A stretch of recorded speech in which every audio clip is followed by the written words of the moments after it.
can't. There we go. Now I've got go live. Stand by, everybody. Here we go. Going live. We are live. All right. So that's good. Certainly understood. We all should have coordinated when it went live. Just get up and walk away. Damn. That's it. Nice. That was a good call. Okay, waiting for word balloon as far as viewing YouTube separately on my iPad right now. It's black now. I can hear Oh, I can hear it. You hear the line.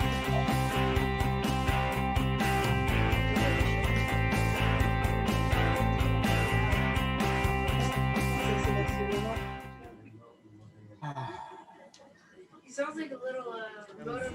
Yes, I see You're the on. pouring. Sounds like a motorcycle. Beautiful. Outstanding, man.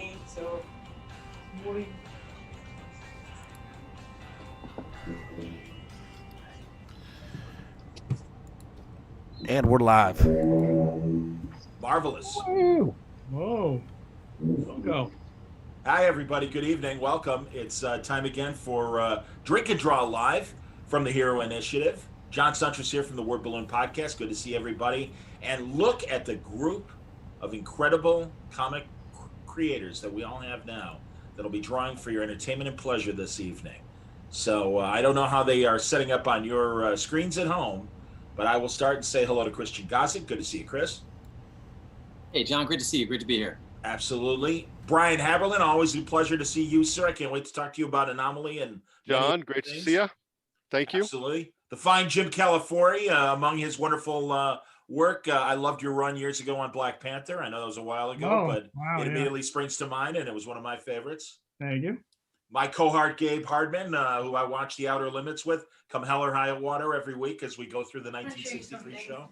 Hello, John. It's good to see you under circumstances that aren't so technically challenged as they were last night. This is all true. Howard Chaykin, everybody. It's excellent to see Howard. Hey, John. How are you, pal? Doing great, buddy. Absolutely. Love seeing all you guys. There you go. Tom Fowler, everybody, from America's North, the North American, the Canadian representative of our Just say group. Canada. They're embarrassed to say it, Tom. It's okay. Tom Raney, good to see you, my man. It's always a pleasure. Good to see you. Excellent. Our Orson Welles expert, although I'm sure Howard would debate him on that. It's Andy Parks, everybody. Oh, never. Hey, John, good to see you. I missed you, buddy. Likewise, man. Always good to see you. Walter Simonson, a pleasure as always, Walter. It's always good to see you. And I know the Hero Initiative in particular is happy with your involvement in all these things. So Yeah. thank you. Pleasure to be here. Thanks.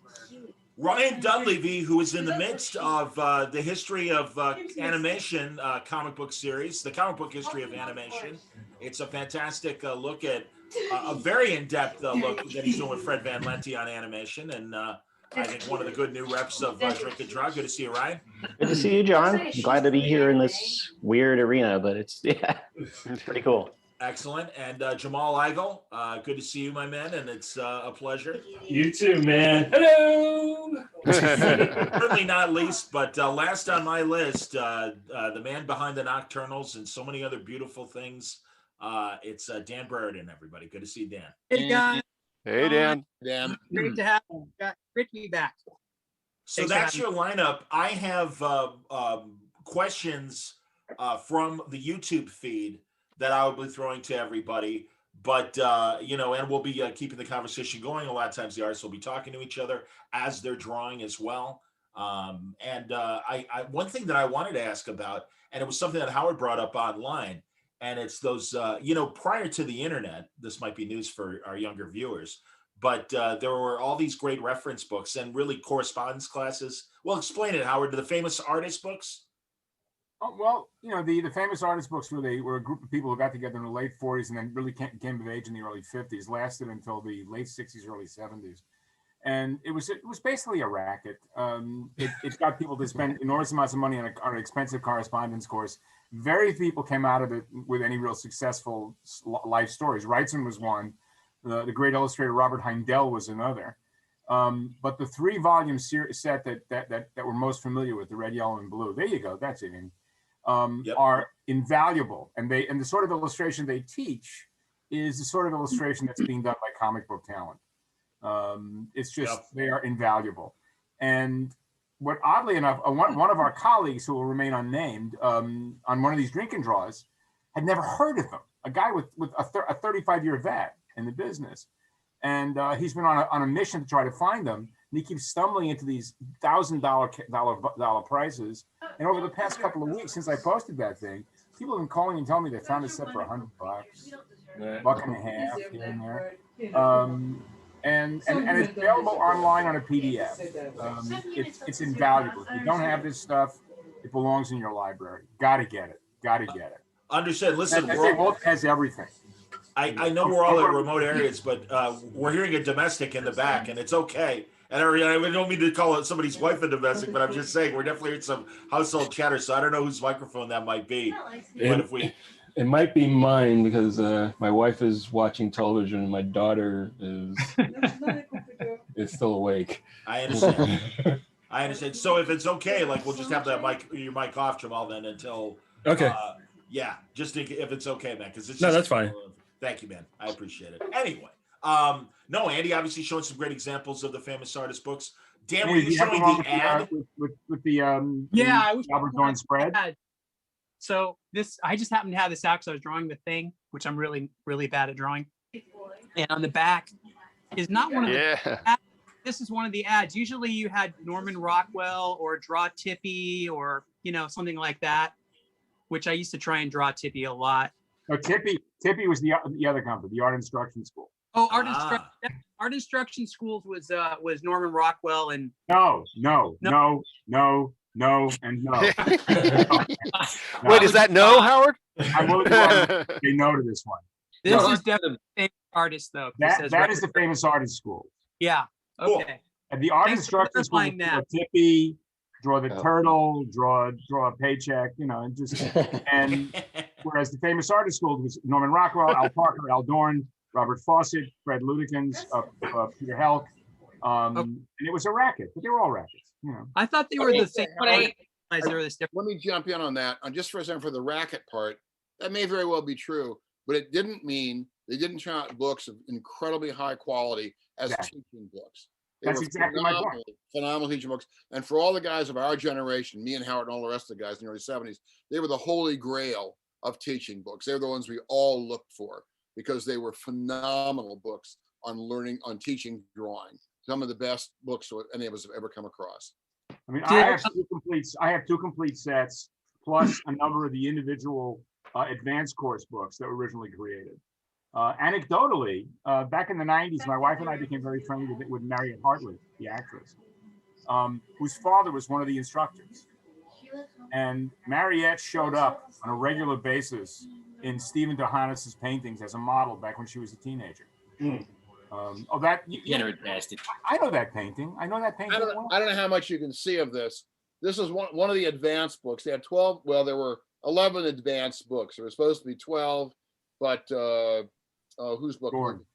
Dorn's book. Dorn. By the time he was writing his, they figured out they weren't getting enough advanced students to be worth doing it. So a lot of his work was scattered into the regular books. But there are 11 books by really fabulous illustrators. One of them by Robert Fawcett. This is a painting of the Alamo by Fawcett.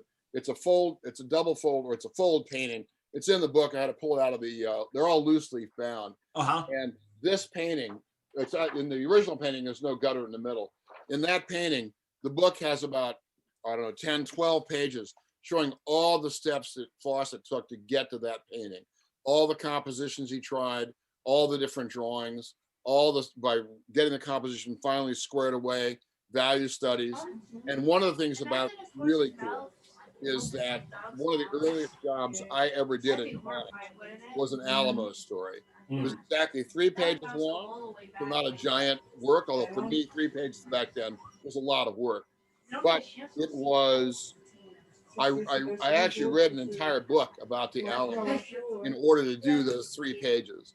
And in doing that, I knew more about the Alamo than most people. And so I look at this Fawcett illustration, I can see stuff in his painting where it's clear he researched the Alamo really thoroughly in order to set up the drawing and have some of the stuff that he shows in there, including a wooden stockade you don't normally hear about, that was part of their defenses. So it was a lot of work, and you get it step by step all the way through. The 11 books are called How I Make a Picture. The one by Norman Rockwell has been reprinted, was years ago, was available as an oversized remainder book. The rest of the guys weren't as well known as Rockwell to the general public. As far as I know, they've never been reprinted. But they're really, several of them, Al Parker, Fawcett, they're just phenomenal pieces of instruction about how to make pictures. Joby and Day and John Calderas on the chat are saying they bought these books on Howard's recommendation. And since Howard posted this, I now have 3 sets that I've Frankenstein together. So, and I've got a question here from Jay Corojo. Question from Mr. Chaykin. Would you ever be interested in seeing your Cody Starr book, The Star's My Destination, work reprinted someday? Yes and no. I'm sort of ashamed of the work I did before I was 30. And I'm not really interested in seeing it promoted. And the Stars My Destination. Screw you. I said, screw you. I love that stuff. We were all 12 at one point, weren't we? I mean, and the thing is that I look at the Stars My Destination right now, and I see it as an enormous missed opportunity. Byron was so obsessive in these control issues that he couldn't really understand. He wanted to make comics that would reflect the way he would make comics right. And his organization and picture making on that stuff, his insistence on the structure and order. And I'm an organized guy. I'm a structure guy. I don't look at it. I was talking about the Stars My Destination a couple of days ago, and someone was saying that with Chip Delaney, as a matter of fact. And I said the real problem with that stuff transferred to the screen is that the novel itself does not lend itself to the structure of a narrative movie. It's made for a miniseries because there's so much information that needs to be arrived at before he reemerges as Jeffrey Fourmile. And that has to be the first act. It all has to be in that first act. But I still think the novel is great. And for the longest time, embarrassingly enough, the only one that was in print was my version of it. The book was out of print and paper. Wow. Which is Walter, you mentioned doing the 3 pages for the Alamo, and it's so interesting to me because I've always, in the years that I've been doing interviews, mentioned that I can't imagine trying to tackle a 3, 5, or 8 page story, maybe even a 10-page story with today's artists. And I wonder, all of you, and kind of a jump ball question, how many of you have had to do that brief of a story? It's very interesting now. I notice DC with these bigger anthologies are going back to, at the very least, 10-page stories and things like that. But I mean, to cram as much information on some of those 6-page backup stories that used to be in Superman and things like that, I'm always curious about, that craft. And I don't know if some of the younger artists that we're talking to tonight and everything have faced that challenge, how you faced it, or again, as some of the vets that have had to do that before, just kind of getting your mindset into that short of a story and being effective storytelling wise. Yeah, I do. Well, I'll jump in. My career was based on doing 7, 6, 5, 8-page stories, sure, 1 9-page story, and 1 20-page story in a strip called Manhunter that was in the backup. It was a backup story in Detective Comics. Manhunter. And called Manhunter. And he's ready. He's got the picture up there for you, Walter. Absolutely. And we were doing, Archie was Goodman, the late Archie Goodman was the writer. He was the one who came up with the idea of doing it.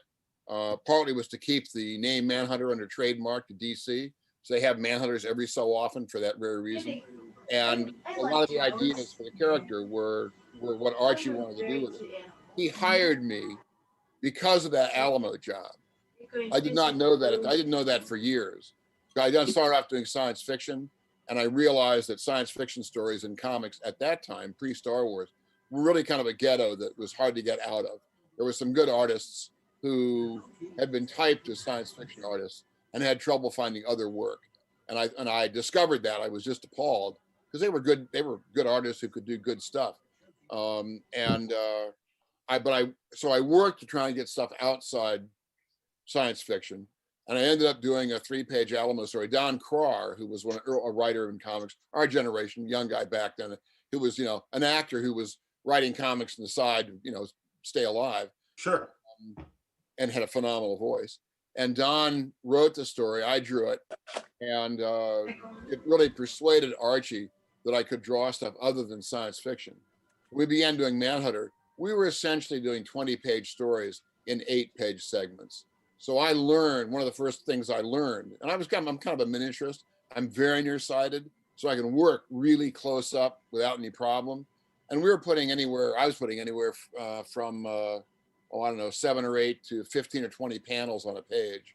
And so I learned to try to cram that much information into design that would make the page read as clearly as possible. So my early training was in doing a lot of stuff on single pages. So it was very helpful to me. And that work, the Manhunter story, is really what made me professional. Walter, that a funny note is in my master's when I went to university for screenwriting. One of my classes was adaptation, and I did Manhunter. I adapted it as a screenplay, and it works. It works great without Batman in it. Oh, I pulled Batman out of it. That's so true of so many things. Can I take a moment to embarrass Walter? Please. Walter, I only have one comic from my true childhood. I got back into comics when I was in junior high, and then I started collecting. But of the comics I had when I was younger, I think this one came out when I was 9. This is the only one I kept. Nice. And it's got a little Alex Toth Batman story. It's got that Alex Toth story, and I recognize that. And then it's got chapter 6 of Manhunter. And those two things captivated me greatly. And despite purging all my other silly comic books, I kept this damn thing the whole time. And I really treasure it. Well, I'm glad to hear it. John, you talk about a 6-page story, and Walter and I both, we're contemporaries. And I'm going to be doing a shop talk discussion, which I may not be able to talk about right now, with Mark Waid. Mark is one of the 2 guys in comics who write comics with a genuine and real understanding of the real estate of the page. Very few writers in comics have a clue. Years ago, I signed on because I had a wiggle room moment in my career. I signed on to a 6-page story for Boom that Mark had written. First time I'd ever worked with him. And I anticipated a 10-page story shoved into 6 pages. And what I got was 6 pages with air. And it really impressed the hell out of me because he knew exactly how much information 6 pages could carry in terms of freight. And since that time, I've acknowledged how important that stuff is. I only work with, if I work with another writer, it has to do a full script. I want to work the Marvel style way. Because I need to have a template that I can work against, and I'm a great believer in the importance of size and shape of panel as it relates to the page itself. And I'm about to embark on an 8-page per chapter thing for an internet for a website, and I'm having a great time figuring out where these breaks are. And it's just. Structurally, it's similar to Manhunter. Manhunter was 7 pages long. This is 8. And it's a single 64-page story, but each 8-page has to have its own momentum, not necessarily a cliffhanger, but narrative structure that make it valid and readable. And that is a challenge I love playing with, both as a writer and as an artist. Well, as they play with the different formats and are figuring out what the monthly magazine needs to be to still be viable in today's market. It's interesting. I know a lot of the digital first stuff that only ends up being 10 pages. To me, as a reader, I'm not thinking about screens versus pages. I'm just looking at what I'm getting, and I'm impressed with the fullness of the stories. Gabe, I know you've been doing stuff on Batman Black and White, and you've been playing with shorter stories and things like that. Yeah, I actually I wrote and drew a Batman Black and White story that came out like last month, and it's a challenge, but you're telling a story, and I don't think that I know that there's a kind of general idea that comics are all about some big sprawling serialized things, but to me, I'm much more comfortable with the idea of telling a contained story, telling a story where the things that you set up are the things that you pay off.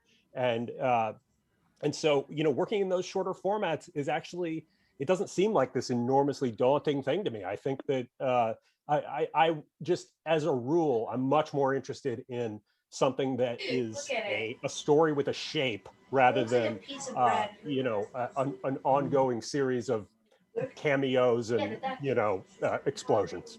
I'm with you. Understood. Hey Jamal, I apologize, man, because I don't want to sound like a henpeck. Could you cut the mic while you're not speaking? Because honestly, I don't want you to. Obviously, we want you part of the conversation. It's just we're hearing everybody bleed over. I thought you had me muted already. Well, I'm not able to do it. I think you have to do it. I asked our producer to do it. So I'm so sorry, buddy. Hey John, a stupid question. I'm trying to share my screen and it says I can't. It's not allowed. Oh, what operating system are you on, Brian? I'm on Windows. You're on regular Windows. I don't, that's a Chad question. Chad.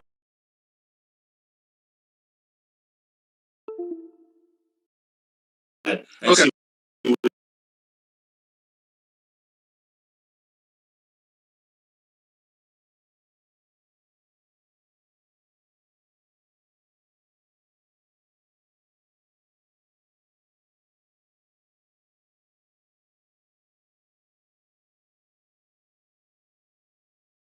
And an iPhone or an iPad, you have these incredible images. In fact, I'm sure you don't remember, Brian, but I saw you demonstrating it at a New York Comic-Con, and you were blowing Barry Levinson, the filmmaker, away with showing him Anomaly and stuff like that. So what's going on specifically with Anomaly, and how are you still positioning it? Are you still selling it? Are you innovating with it? And if you don't mind describing it. Well, Anomaly was I was in the position where I was editor-in-chief, and I was drawing the monthly Spawn book for Todd McFarlane.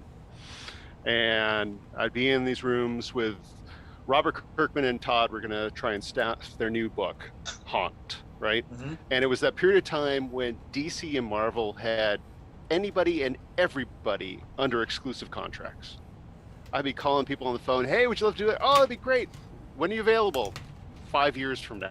It's like, I have to kind of move to somebody else, and stuff. But you'd be in these meetings with people, with Todd, Robert, and Todd be going, yeah, bud, you don't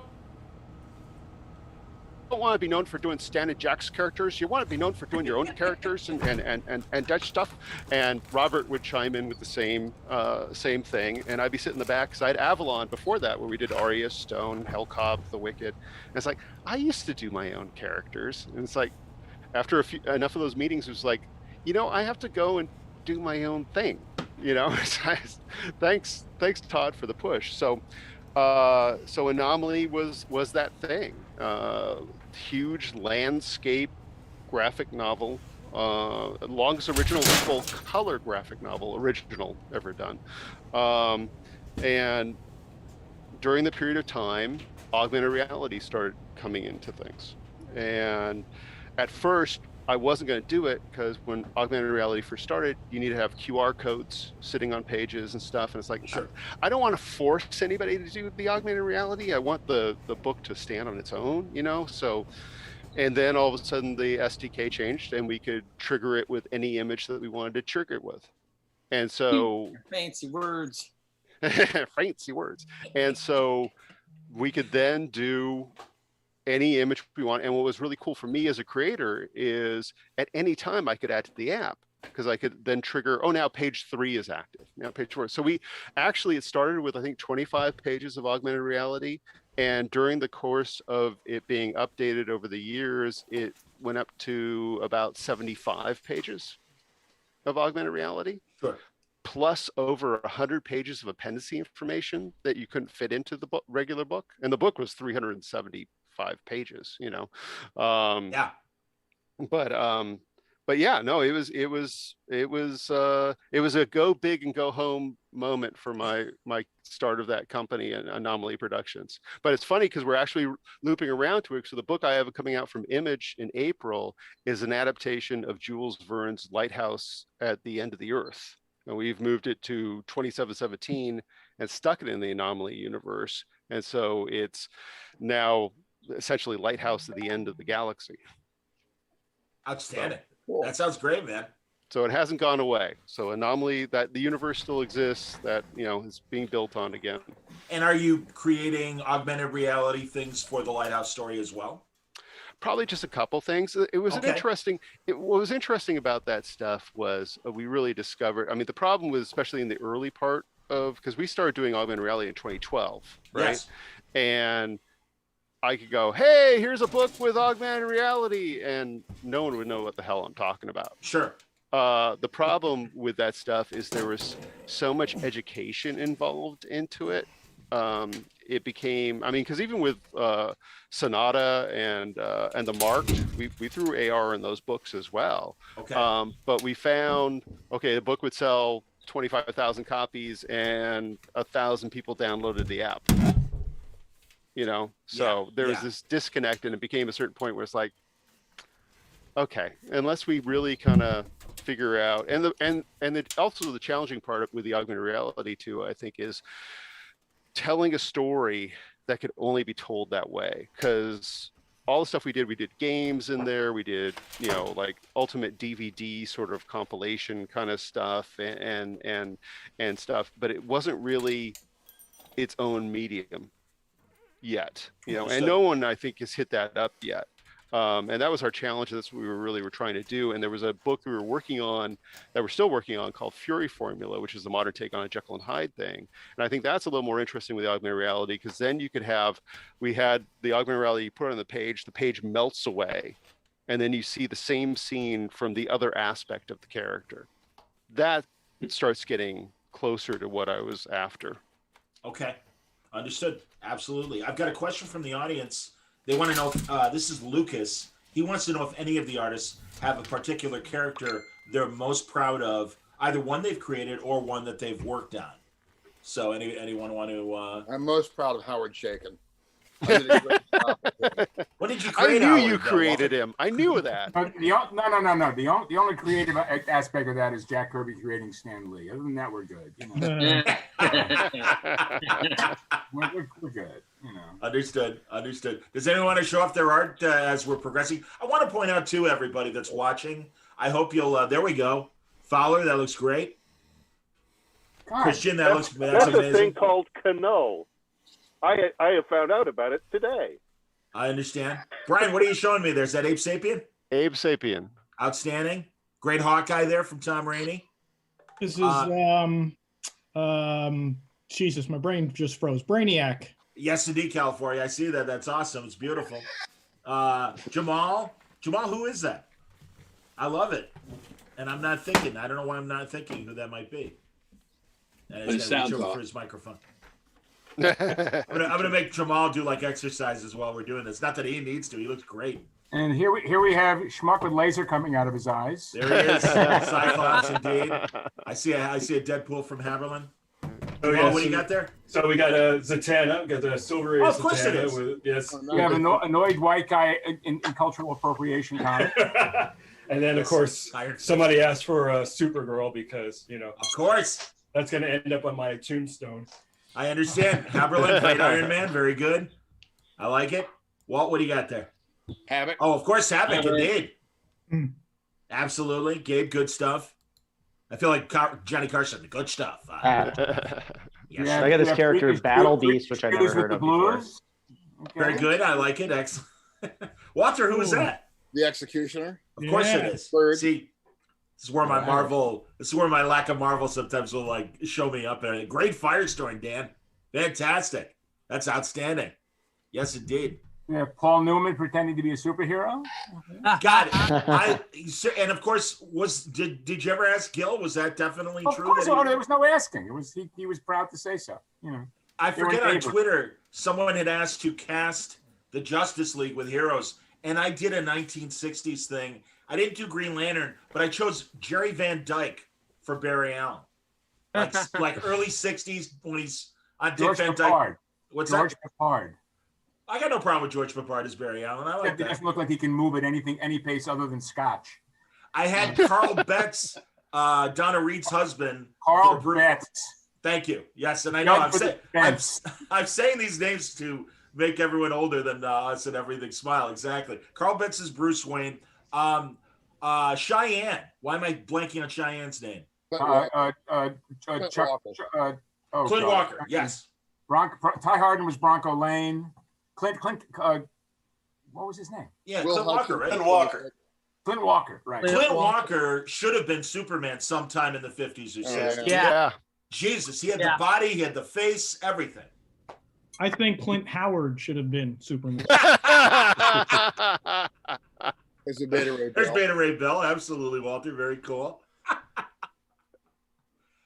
was on the... And the only Marvel character that I think Adapted for Conan is worth my attention. There you go. Very good. Is that Ultron? Thank you very much. No, yeah, I know. All right, I back to the bottom of the class. Exactly. God, that's awesome. I was going to do the Iron Man with the nose, but that just seemed that would be annoying to George Tuska. Come on, I love that. I never met George, but I always thought well of him. I love the fact that he drew women with a slight overbite. Yes. You know the story about the nose, right? No, please, Walter. Yeah. Is there a story? Oh, yeah. Well, I don't know if it's true, but it's a story I got from Len. And the story is that some fan wrote a letter, and he said, "How can Iron Man breathe? He hasn't got a nose."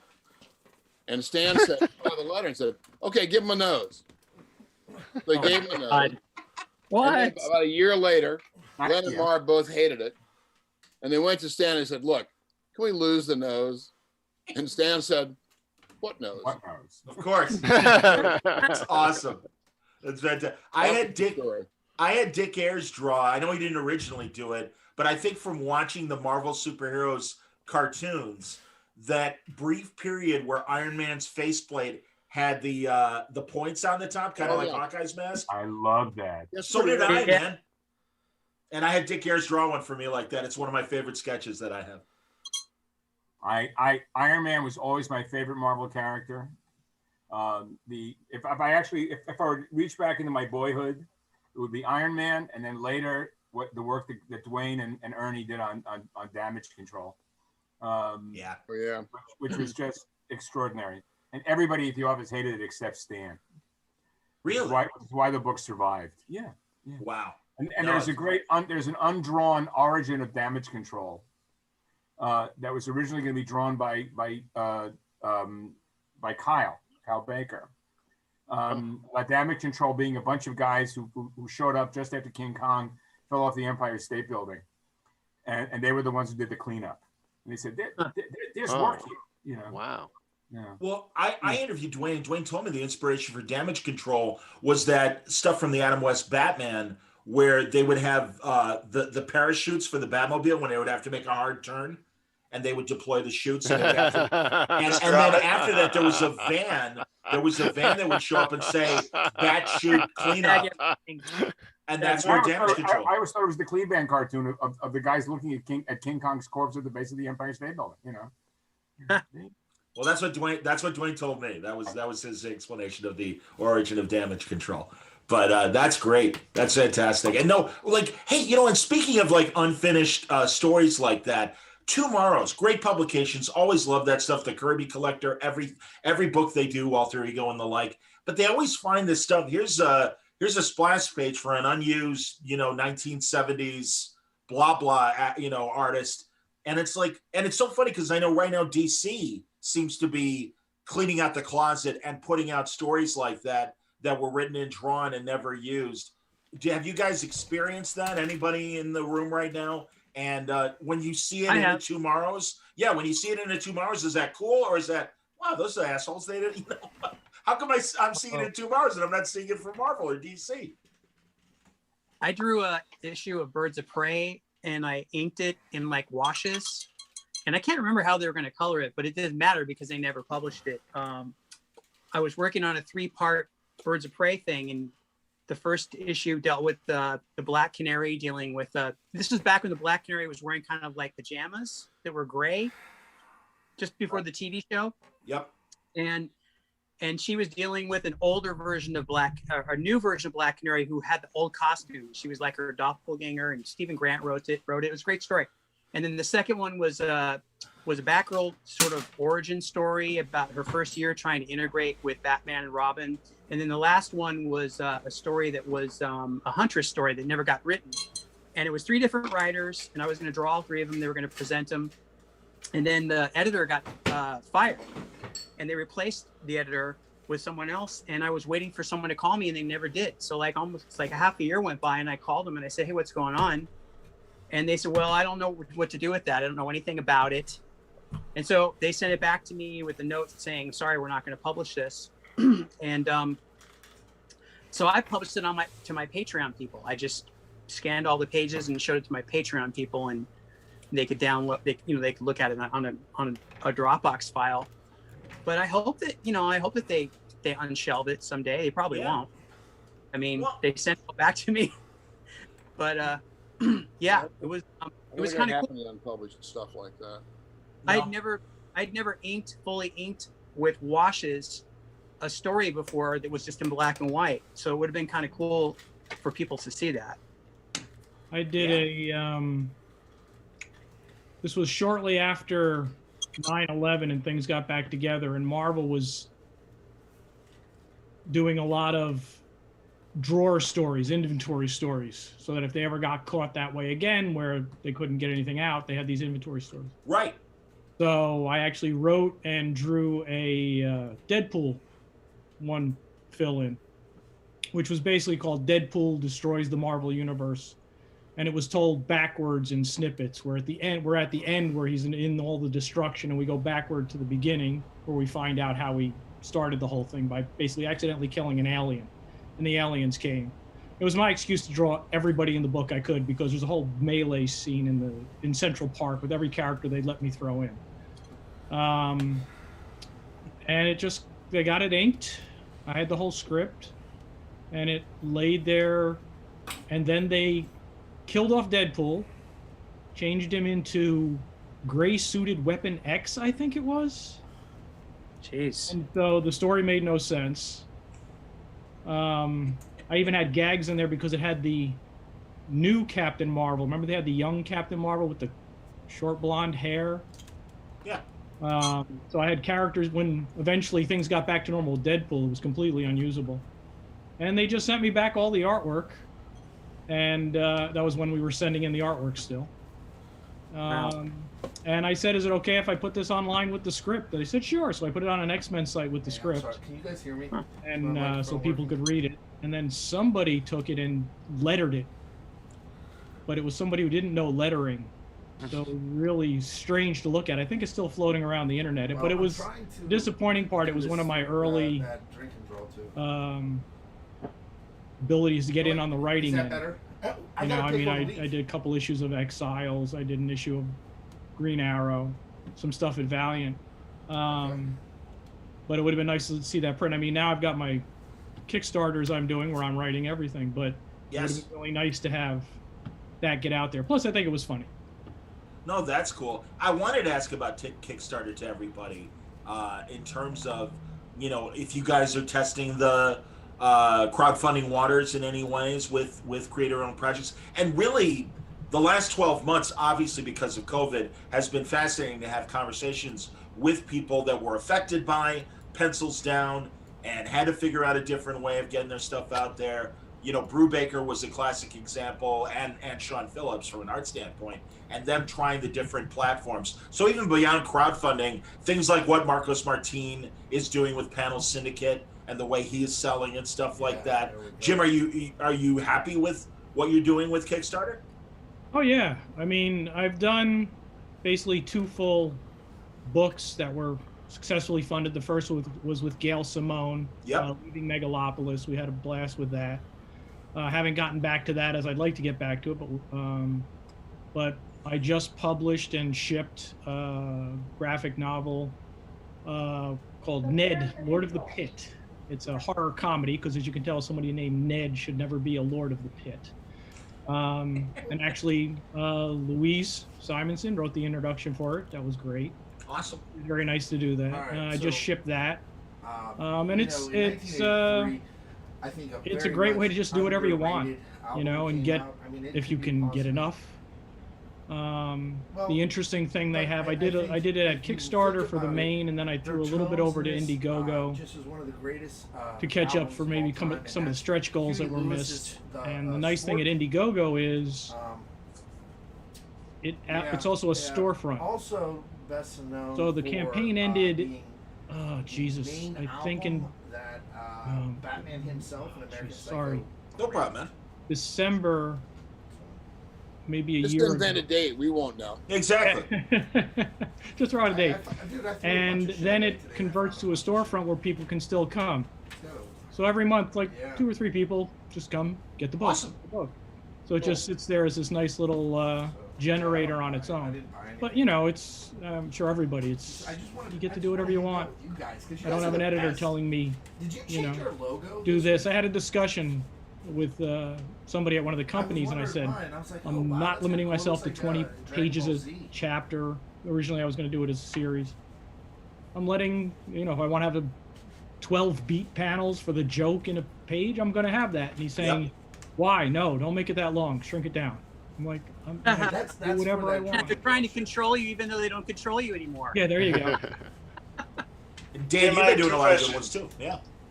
Jim, do you have the books all done before you go out to your campaign, and do you do your own fulfillment? No, I haven't in both cases, in both books. With Gail and I on Megalopolis, we were both basically working at the time. So we weren't going to do it if it didn't get funded. So that first one had, I think, a couple pieces of promo art. Then it got funded and we did it. Ned, Lord of the Pit, I had almost all the black and white artwork done. And the script obviously was complete. Did not have the coloring completed. I had probably 15 or 20 pages of 160 pages done. So it took me a while to get it done. In terms of fulfillment, yes, I fulfilled myself. On Megalopolis, I was young and naive. It was 4,900 books. Wow. And set up in a friend's warehouse where he let me ship the books. Sure. We set up an assembly line, packaged them all up, made a deal with the post office. Not a deal. I just said, hey, because you can't do media mail on the website for like click and ship mailing. So I couldn't do it on my own. They don't let you do media mail. You can do it through Andisha. Well, so I just went over with boxes, loaded them on their back dock, gave them my credit card, and went home, and they called me when they were all scanned in. Worked out nice. You know, Dan, I want to hear your adventures. Jamal, eventually after Dan, I'm going to want to hear Jamal's adventures as well with Molly Danger and Black, as well as crowdfunding successes. But it's funny, before I leave Jim, I want to say, I talked to Jimmy Palmiotti about this, and literally, especially during campaigns, he'll buy his post office lunch for the day.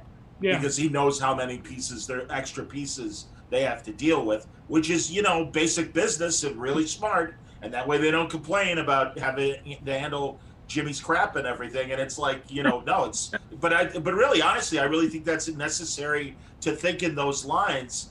And I have nothing but respect for you guys, not only for doing crowdfunding, but also the fulfillment as well. So Dan, if you've got any horror stories or success stories, I want to hear them. You know, fulfillment is a big issue, and I have yet to do it myself. I've done part of it myself, small parts of it, but it's just a lot of work. And really, if you're an artist or writer, you're better served writing and drawing than trying to pack all those books.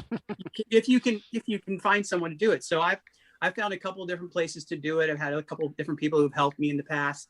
Bud Plant helped me a couple of times because they have a warehouse and they do this stuff for a living. Yep.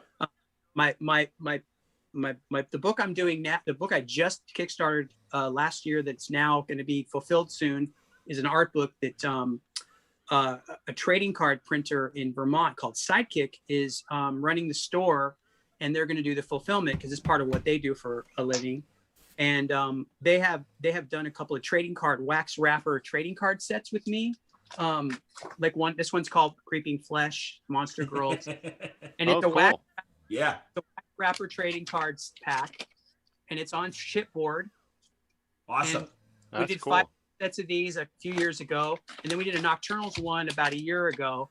And so he's going to be selling those along with like the story, the after story that you do, and handling fulfillment. And I've had I did a printer. A friend of mine is a printer in Reno who did an art portfolio for me, and they did the fulfillment on that, which it can be a nightmare if the people involved don't exactly know what they're doing. It can be very, very tough. Sure. Like the people who bought 800 labels from stamps.com, indicia.com, and then didn't realize you had to use them the next day, and they became unusable, and then they spent a month money back. They got their money back. Well, that's good. This book was one that kickstarted. It's Giant Killer 20th anniversary edition. This is the slipcase edition. Yep. So this book came out originally from DC in '99. I got the rights back 5 years later, did a trade paperback through Image. And then I realized it was coming up on 20 years. So I wanted to do an oversized edition hardcover, which it did very well. I was actually pretty surprised that many people wanted it. And we were able to, slipcases I don't recommend because they're almost expensive as doing the book. So yeah, but that one was fulfilled by the printer who had nothing to do with the book, but they said, hey, we're during COVID, we don't have anything going right now. We'll take on the job. And then by the time they did, they got busy doing all these political campaign flyers and things like that. But that's the biggest challenge, I think, is fulfillment. Once you have that nailed down, though, it's like Jim was saying, no one's telling you what to do. You're free to come up with something, and basically, you're going straight to the audience, and it's their enthusiasm that drives it and helps support what you're doing. And it's amazing. It's how I'm staying afloat. I mean, I hear you, man. In the last 2 years, I've turned down a lot of comic book work because I was just too busy. Good. Between Kickstarter and Patreon and commissions, and then I'm doing another Nocturnals graphic novel, which is 96 pages, and no one can tell me it can't be that many, or no one can tell me I can't add 2 more pages or whatever, you know. You got the marketing down better than I did. You had your book in hand. I went and got one. Here you go. Nice. Lord of the Pit. Well, I just happen to have it over here somewhere. So, Spaceman Stiff says he got that Nocturnals card set. Still needs the Creeping Flesh one. So that's cool to see. And yeah, Jamal, I was going to ask, again, how's your past COVID year been, and how are you doing on various projects and stuff? The past year has been interesting because I went from literally like October of 2019. I was in Algeria on behalf of the State Department with like a whole group with like Sean Martinborough and Aletha Martinez and Chuck Collins and a whole bunch of people at this comic salon in Algeria. And then I have literally not left the tri-state area in a year. I think the furthest I've gone outside of Brooklyn is Sleepy Hollow. So, but it's been like work-wise, I've been swamped. I've just been super busy with, working on The Wrong Earth with Ahoy. Yes. And then doing stuff at DC again, which has been interesting because it was the last thing that I was expecting to happen. But it's been nice, it's nice to be able to kind of like pop in and do a few pages here and there. And when you brought up the question earlier about doing, a short story on something, like I just did a 7-pager for Infinite Frontier Zero, the Superman story with Philip Kennedy Johnson. Yes. Which was a lot of fun. And, it's like, you get to, I like playing in various ponds. And so between that, like the comic book work, and then I did some work with March for Our Lives. I designed this comic style mural that got pasted all over Milwaukee right before the election. And I'm talking to like people about working on stuff for a documentary and just a bunch of different things. So it's work wise, it's been busy. And then, home life is good. We just, the three of us, like my wife, my daughter, and I, you know, my wife's a graphic designer. My daughter does her online classes. She just started going back to school 2 days a week. The past, like this week, the Friday last week, and then Wednesday and Friday of this week. Sure. So yeah, so but like the entire time we've been here, like the first like month or so is just us trying to figure out how to navigate around each other more than anything else.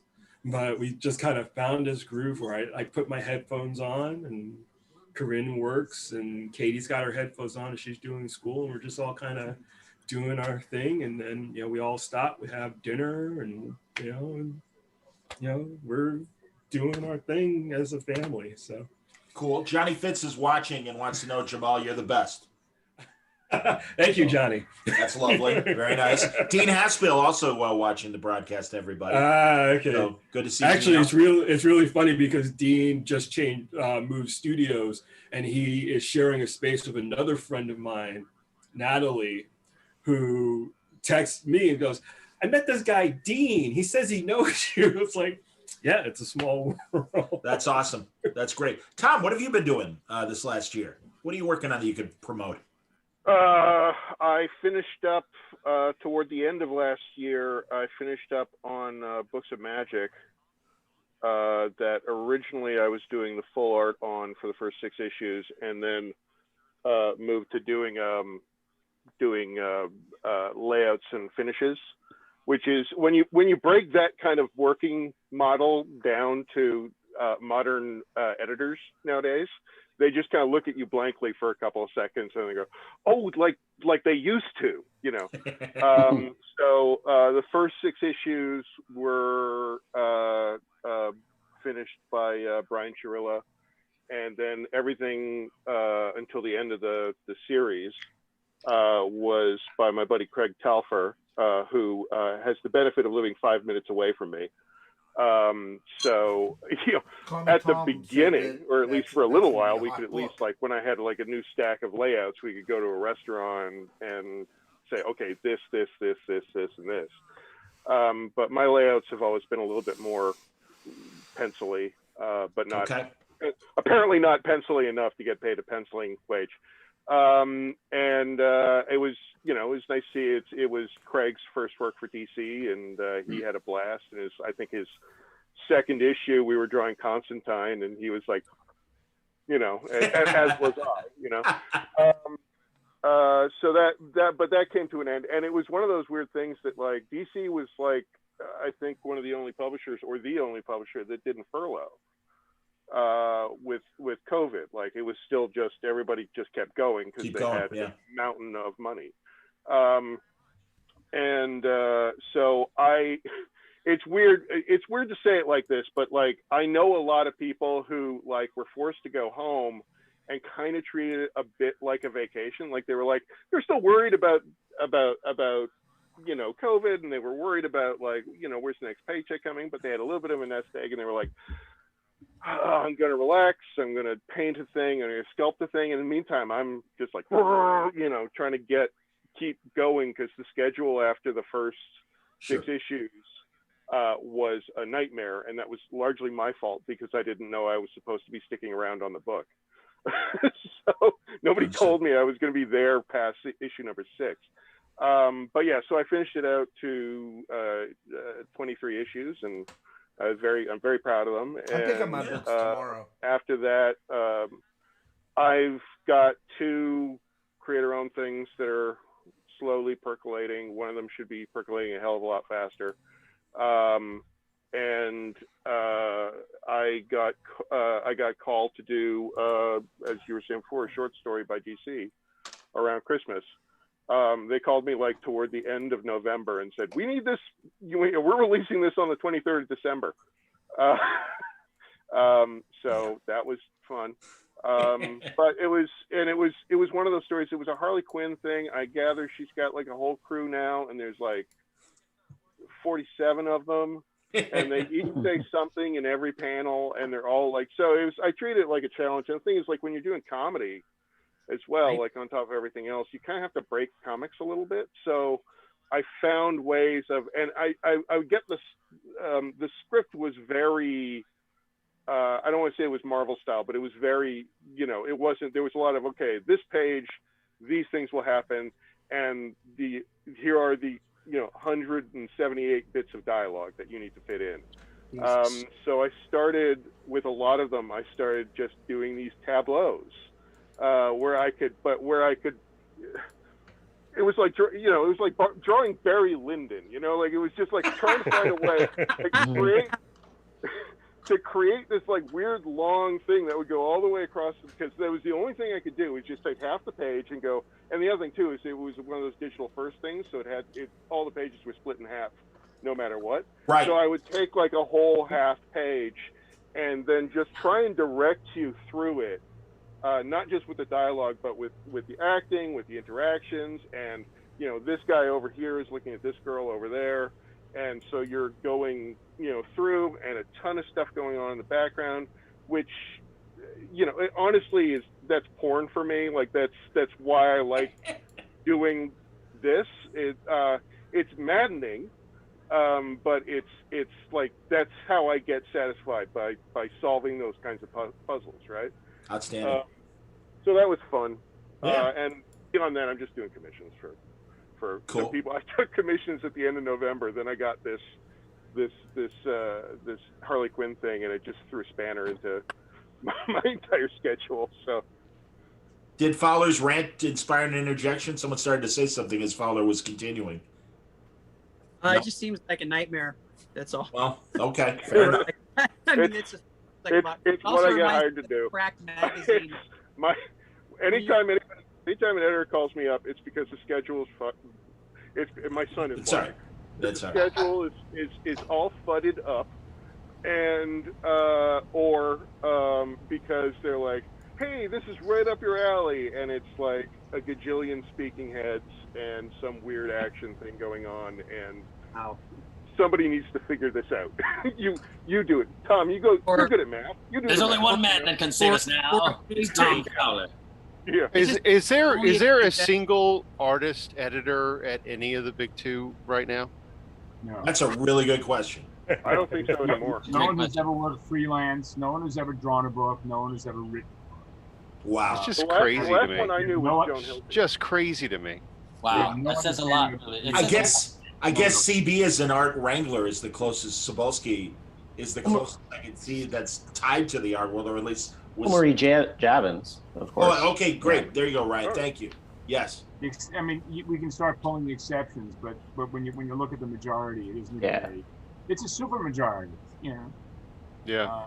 That's why I love working with Archie, because, he wrote so many stories and comics and stuff, and he really knew what it was like to be in the trenches. Sure. Absolutely. Tom Raney, we've heard like next to nothing, and I'm sorry. I wanted to hear what's going on in your world as well. So no worries. I'm usually kind of quiet anyway. Hey, Tom. Right, absolutely. Hi, Tom. Let's see. Right at the beginning of the whole thing, I got sick, so that put me off for quite a while. You get COVID? You got what? Yeah. You got COVID? Wow. Oh shoot. Yeah. I came home from Chicago and got sick basically the day I got home.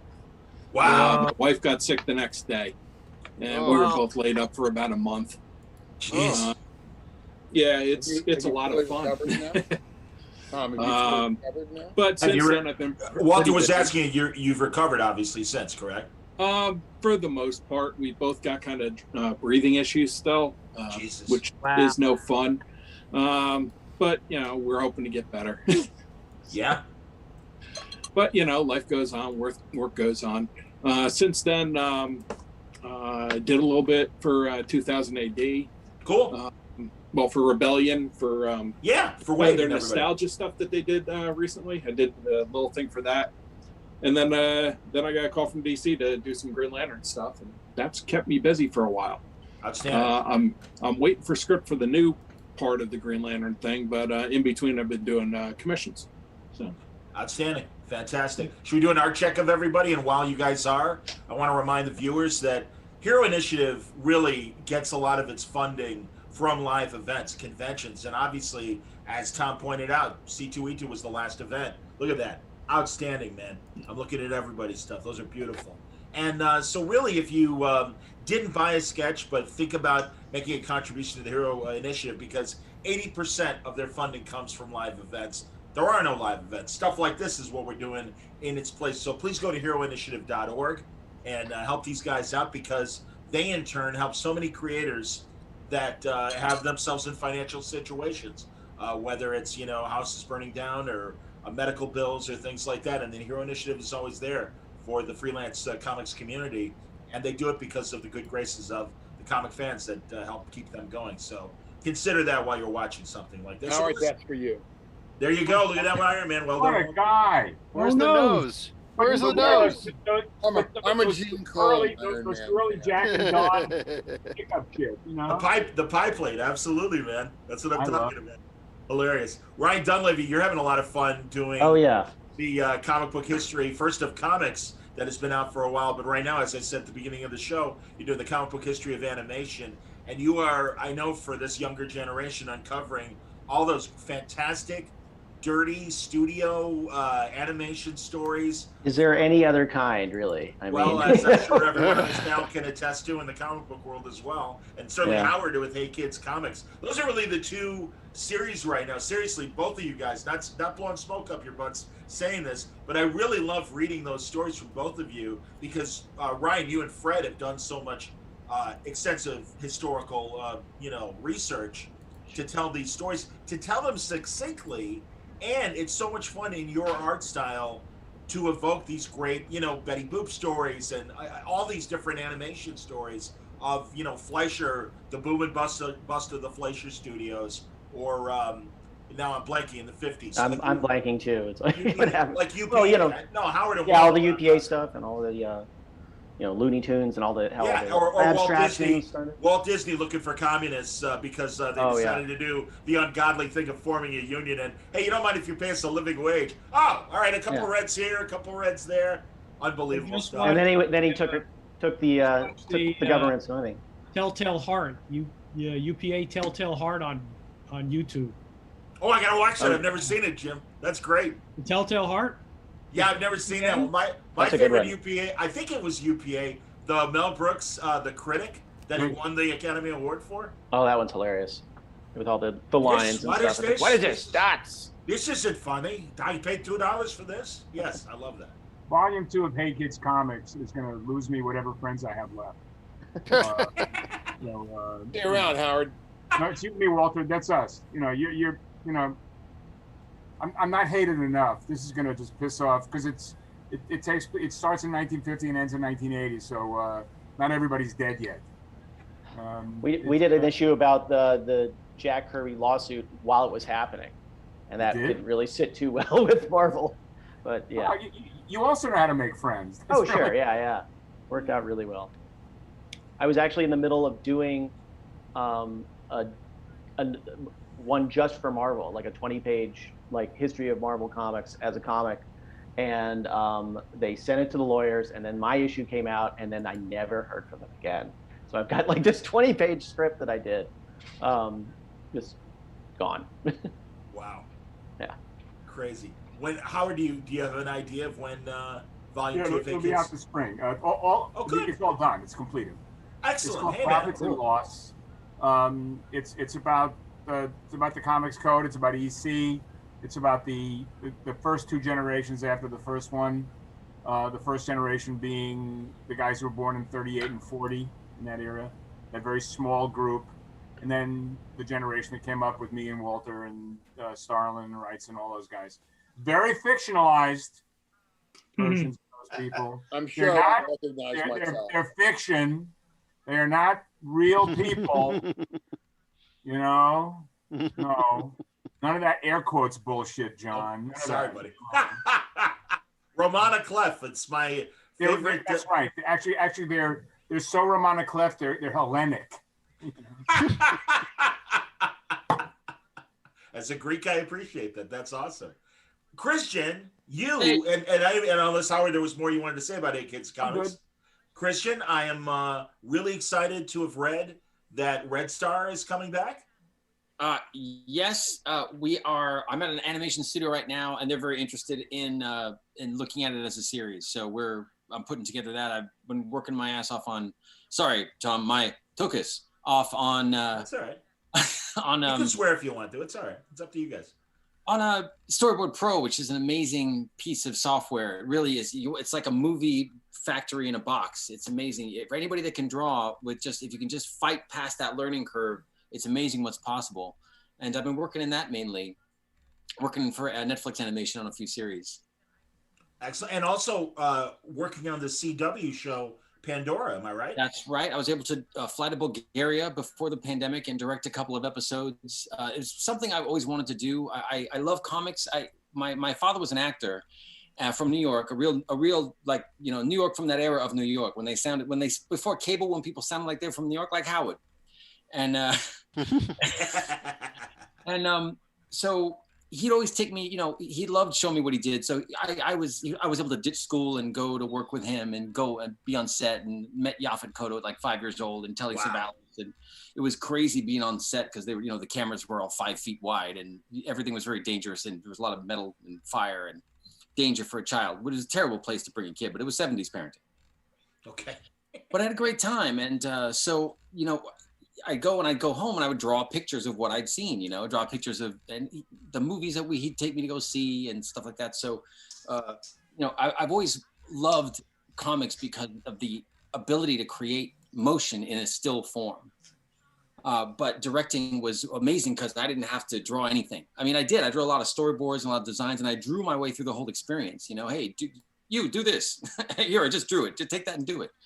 And working with actors, thanks to my dad being an actor, I was able to, you know, I love them and I know what they need, and they're actually quite really cool people if you are able to get to know them.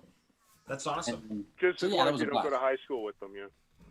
Right? No, I definitely. went to a performing arts high school. No. Yeah, no, they I'm still not over it. No, you know what? There's a funny actor that I knew in high school that every time he sees someone from my high school class, he gives them a fake phone number. He's a famous son of a bitch too. We all get together and we're like, tell his name. We won't tell. Let's see. I don't get Howard, have you tried Broadway HD yet? The streaming No, channel? I have such an look, for me, the screen is a proscenium arch that can't be broken. I am so, look, there's so much other shit to be worked up about, but the fact that there's no theater, there's no live theater of any kind, you know, I mean, the last thing I saw Moulin Rouge when I passed through town after doing some work in DC a year ago, February. Mm-hmm. And then a month later, that show became a super spreader. Everybody in the show got sick. Sure. You know, just unbelievable. I mean, Danny was in the hospital for 4 days. I got the premium. Aaron Tveit was functionally asymptomatic, but everybody got ill. And I have no idea. I mean, I'm assuming at this point, in an optimistic way, my next trip will be to see Walter for dinner in October in Baltimore. Maybe. I hear you. I'm getting my second shot on the 17th that week. Fantastic. You just got your first, right? Walter just froze. Walter, I got my first couple days ago. I'll get the second one at the end of March.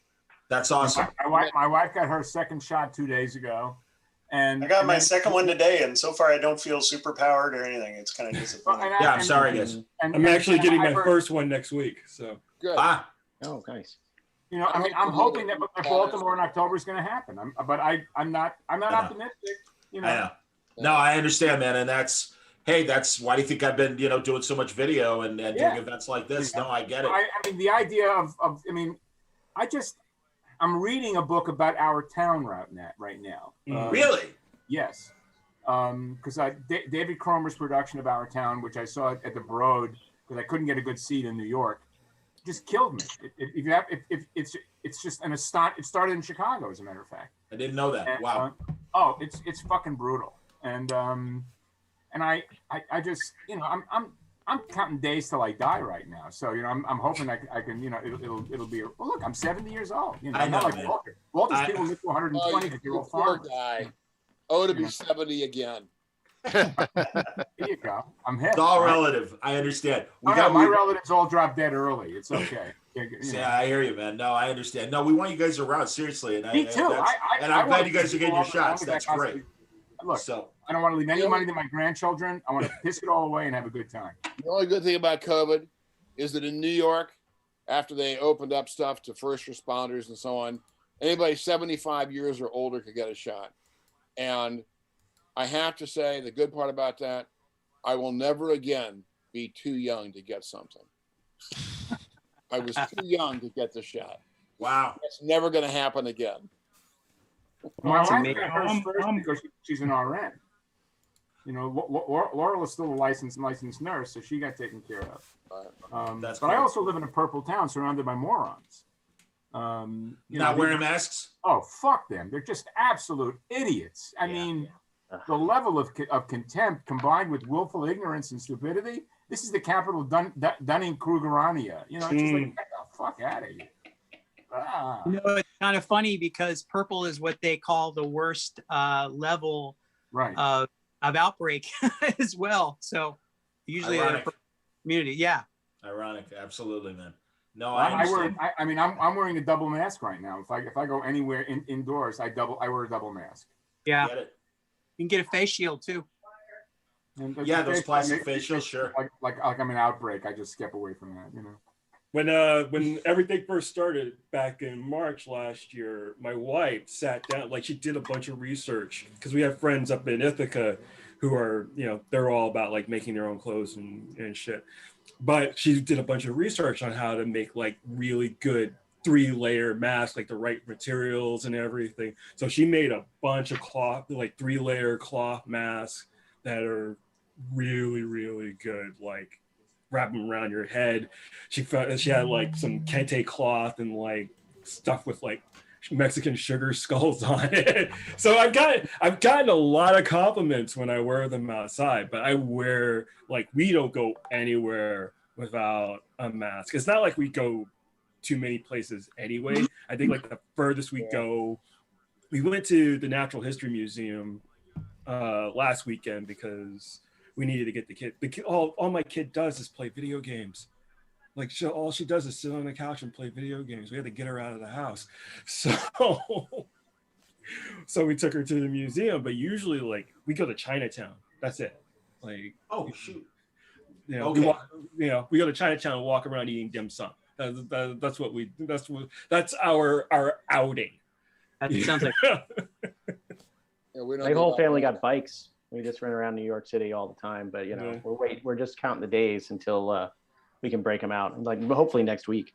Yeah, it gets warm enough. Well, yes, when we had our shots yesterday, we saw more people in one place than I think I've seen in one place since Election Day, and it was still way more than that. And before that, probably a year ago, that we've seen that many people. And everybody's wearing masks. Everybody was patient. They were all socially distanced. It was in like an auditorium, an arena, a college arena, so it was pretty large. But it was way more people than we've ever seen in like a year. Yeah. No, everybody's actually around here. Like everybody's usually pretty good about like the whole mask and like staying distant and everything. You know, especially because we've got like a bunch of restaurants around us, and they all have like.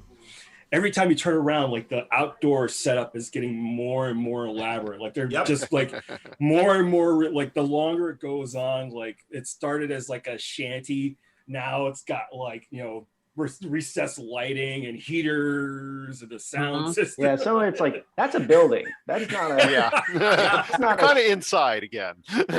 Inside again, yeah. Oh, right. I keep like every time I walk past that Mexican, not the Mexican place, the Jamaican place on your block, your place. Like, I have a very popular Caribbean restaurant right outside my house, and it's elaborate. They have the whole block. You can't park there anymore. It used to be on Saturdays. They shut down the whole block, and there's 2 bars across the street too. Right. Awesome. It's like I've never not seen people. I just look out my window. Oh, wow. They're right there. Cool. I see Jim McLaughlin from Hero Initiative is joining us. Good to see you, Jim. Oh my God, Jim. Jimmy, my boy. How you guys doing? Doing all right. Excellent. I tuned in just a minute ago. I heard Chaykin swearing a lot, so it seems like everything is going as we expected. All's right with the world. Talk about your fucking kilt. Here's the deal for those of you scoring at home.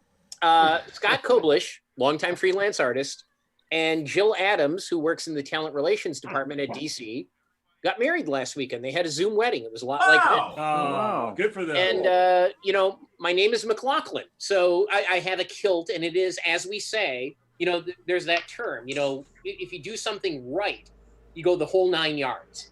So I have what they call the whole 9 yards kilt. You can get a cheap-ass kilt, or you can get the kilt that uses 9 yards of material and is made traditionally. I have a whole 9 yards kilt. It costs about $1,000. I shit you not. Perfect. How my countrymen afforded this were way you back in the taken? day, I'll never figure out. But I wore the kilt to the Zoom wedding because it's a formal garb. You can wear it for weddings, funerals, baptisms, and bar fights. And those are the usual places I wear it. Crotch in the screen? What's that? What did you do? You stand the whole time with your crotch in the screen? Exactly. How do we know? Got to give the ladies what they want, right? But in all honesty, at a live wedding, I don't wear a kilt because it does tend to draw attention. People are like, hey, who's the guy in the kilt? People say hi, let's take a picture. And you never want to take attention away from the bride. Right. But I figured, Zoom wedding, you in a kilt I'll do it. I'll wear the kilt. And I've got the full Prince Charlie jacket and everything like that. It's quite the rig. Chaykin was telling me I look resplendent. Now do you have like an Austin Powers Dickie or whatever? I actually respected him for about 15 minutes. It was fantastic. Nice. Wow. Which is about 14 and a half minutes more than I ever got out of that guy. That's outstanding, man. That's hilarious. It was fun. You look great. No, and congratulations to Scott and his wife. That's wonderful. That's beautiful, man. It is good. Absolutely hilarious. Is everybody having a good time? Yes. Yes. Should we do another art check, everybody, and hold up something? I got my. I am going to have to escape because it's time for my early evening coma. Understood. I got my Iron Man. Okay. And Jim, how do you'll email me how I can get you the stuff that I've got done for you guys? The Living Tribunal. Beautiful. Yeah. Christian. Thank you. Yeah. Beautiful, Andy. I got Plastic Man. Way to go, Gabe. Nice. Ryan, well done. Hilarious. That's Gambit. Jim, very nice. Nice. All right, boys, it has been an absolute pleasure seeing you all. Howard, thank you, man. Bye, Howard. We'll be in touch, Howard, and you'll do a solo soon. John, I'd love to do a chat anytime. You know it, buddy. Great seeing you, Brian. It's great to put a face to a name, man. It really is. Nice seeing you, Howard. Tom, it is Canada. I remember. Yes. Okay. Walter. Take care. Take care, Howard. Be well. All the best, Howard. And that was a pleasure. You guys, Jamal. Howard, boss. Andy, always a treasure. See you, sir. Take care of yourself, Howard. Great seeing you, everybody. Be excellent. I love talking to him. Honestly, and I always feel like I gotta really be ready with my historic and everything. There you go. Very beautiful, Walter. Fantastic tour. See, Walter's easy on me when I talk. Oh shit! I missed Thor. Where'd it go? I saw some crazy stuff that Nice. Tom was posting before. Tom, what do you got working now? Fowler or Raney? Raney. Okay. But either or. Nice. That's beautiful, man. Any Tom in a story. I don't see you on my screen. I like doing it in the diamond pattern. That's there you are. Me too. I gotta remember that for next time. Yeah. That's very dynamic. I like that. That was Brereton's big fetish last time around. He went diamond on everything, I think. Oh, that's fun. I went full Tom? Beautiful. What was that? You went diamond pattern on everything, Last right? time I held it back. Oh, yeah, that's nice.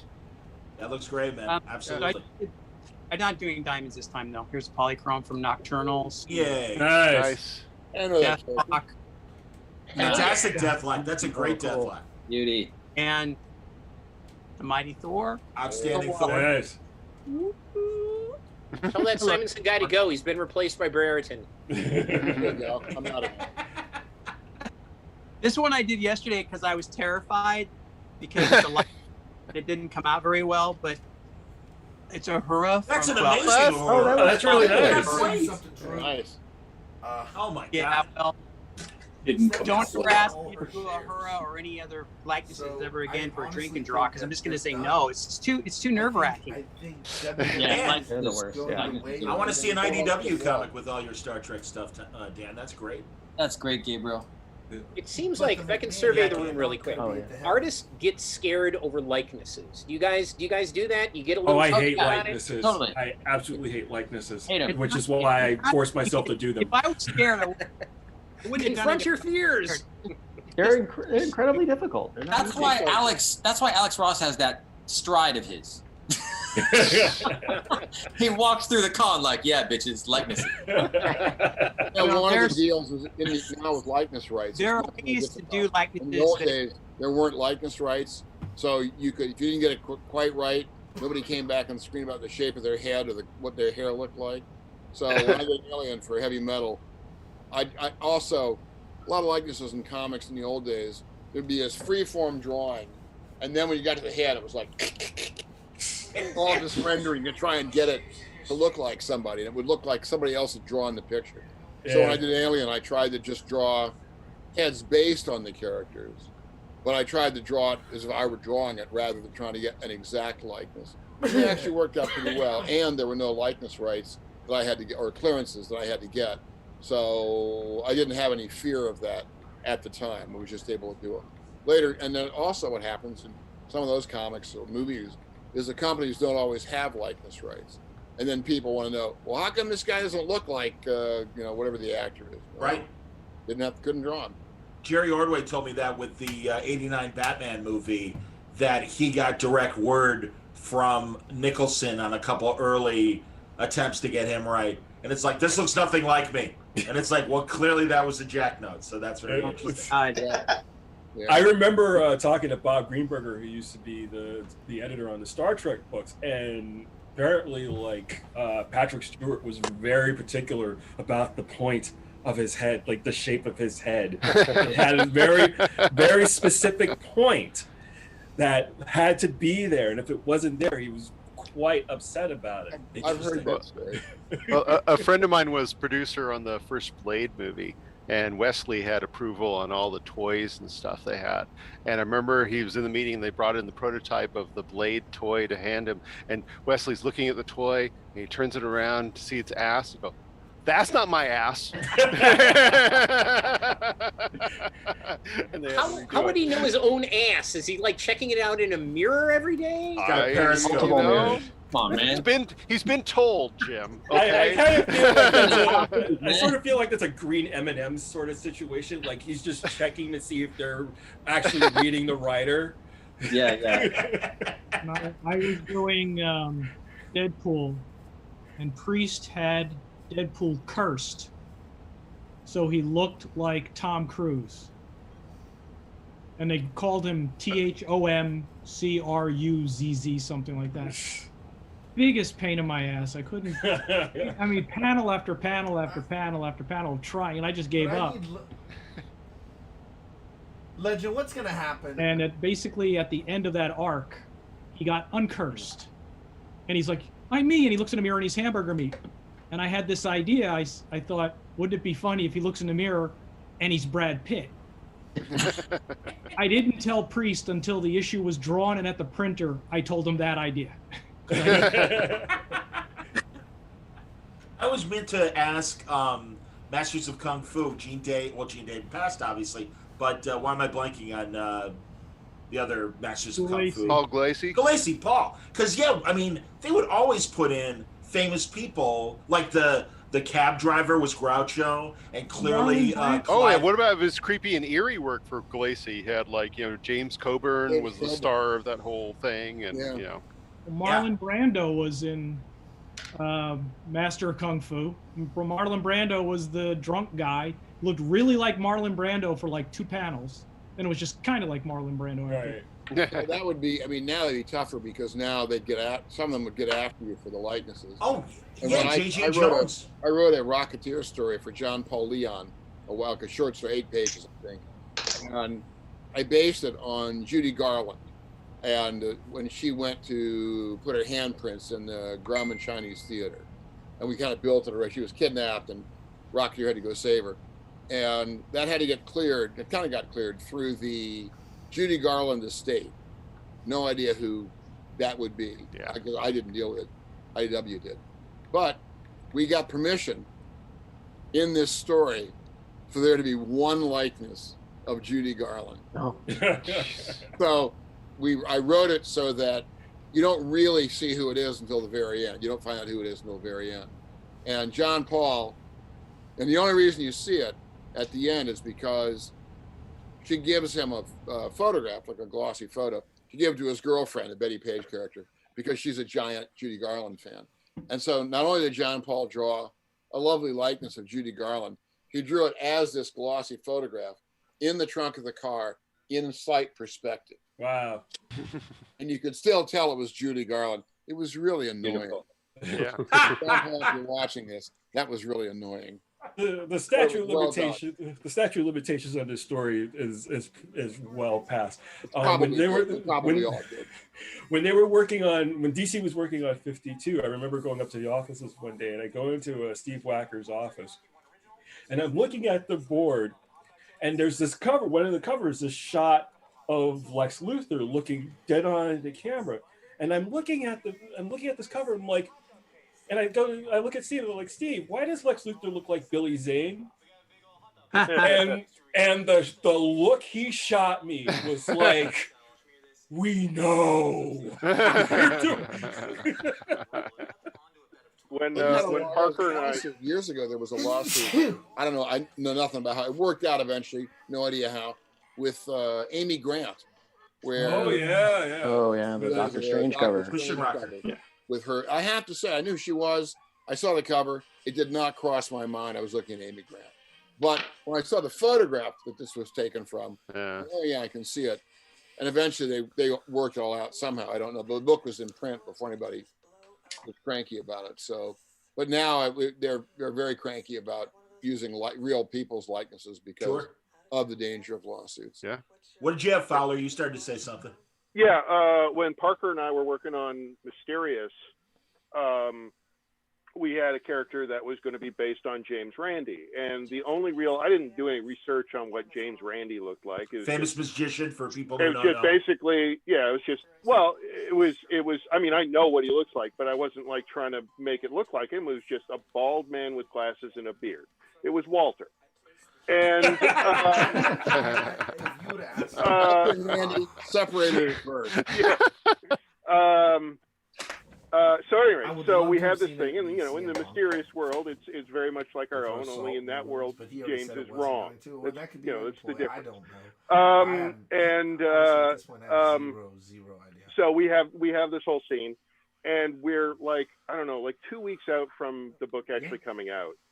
And I'm deep into issue number whatever, and I've left this behind and you haven't really thought of it. And we get a note from Ben, our editor, saying, "So I got an email from legal, and nobody panicked, but they're having trouble with that it looks like James Randi." And I'm like, it's a bald guy it doesn't look anything like James Randi. Just it's a big bushy beard.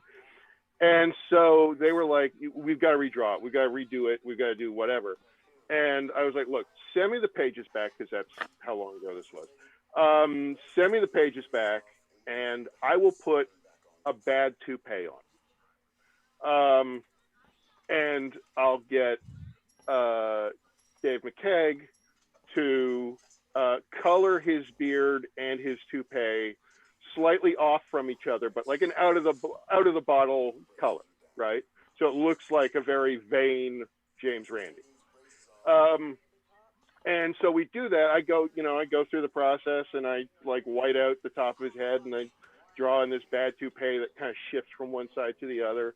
And Dave gives him like a bright ginger beard and slightly darker hair. And it goes back, and we're like, great. Question is, Ben calls us back again and says, nobody panicked. But what color was James Randi's hair before he went bald?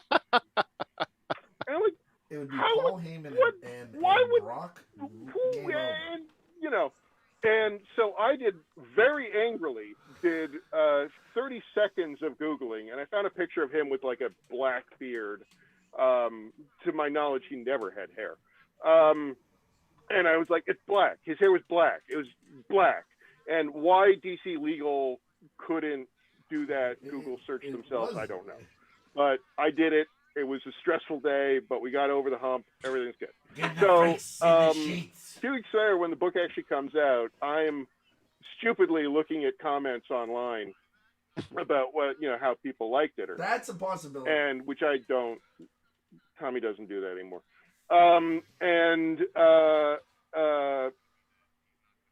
The one that really stood out for me was one guy writing, I love the way they put John Byrne in the book. God. Outstanding. Hey, do you guys know? I like it. I did a RoboCop versus the Terminator book a million years ago with Frank Miller. Frank wrote it and I drew it. And Dark Horse, who published it, didn't have likeness rights for Peter Weller. So I drew Peter Weller. But, I'm not a likeness guy. I just used his face as the basis for a character. Some of them are closer than others, but it wasn't really, we didn't have likeness rights. Nobody said boo. You get all the way through it. In the last issue, there's a sequence where he's turned back into human as a sort of a temptation, briefly. And at some point, he's pointing and he's screaming. And I have no reference on Peter Weller screaming. And people's faces change. If you're really screaming in extremis, they don't look necessarily like whoever it is. So I just invented a face that was, a screaming face. It's the least like Peter Weller of any drawing in that comic. And that's the one they came back to me and said, oh, this looks too much like Peter Weller. You have to change this. So we kept hold of the page for a while. And then I sent it back untouched and went, okay, this is much better. And that's the way it went out. Wine taster guys. They give them the same wine and they think they're drinking something different. That's a good point. So that was funny. That's fantastic. I've always known you should never ask an economist about the economy, but I've learned you should absolutely ask every artist about likenesses. This is great. I could listen to this forever. Well, the funnier one, Jim, is Chrysler Building. Oh yeah. They are what touchy happened? on that one. They are touchy. Yeah. Really? You can't draw the Chrysler Building as is without their permission? No. Fascinating. Wow. I did it on FF Unplugged, and I was on a cover. I never heard boo about it. And they got by then because I had Brevoort and plenty of other editors say, wow. I did it before. But they want to get paid for that. Yeah. Say it again, Walter. Oh, I did it. I drew the Chrysler Building in a splash page on Thor, but that's like a million years ago. And they had not decided that they wanted to protect their trademark at that time. As you guys say that, I am aware that a lot of famous buildings have kind of pulled the copyright card. So that doesn't surprise me. Another really weird thing. We all know that people refer to, gelatin dessert as Jell-O or a facial tissue as Kleenex. One thing that a lot of people don't realize, the jaws of life, like what they use to cut you out of a car after a car, there's a brand name tool called the jaws of life.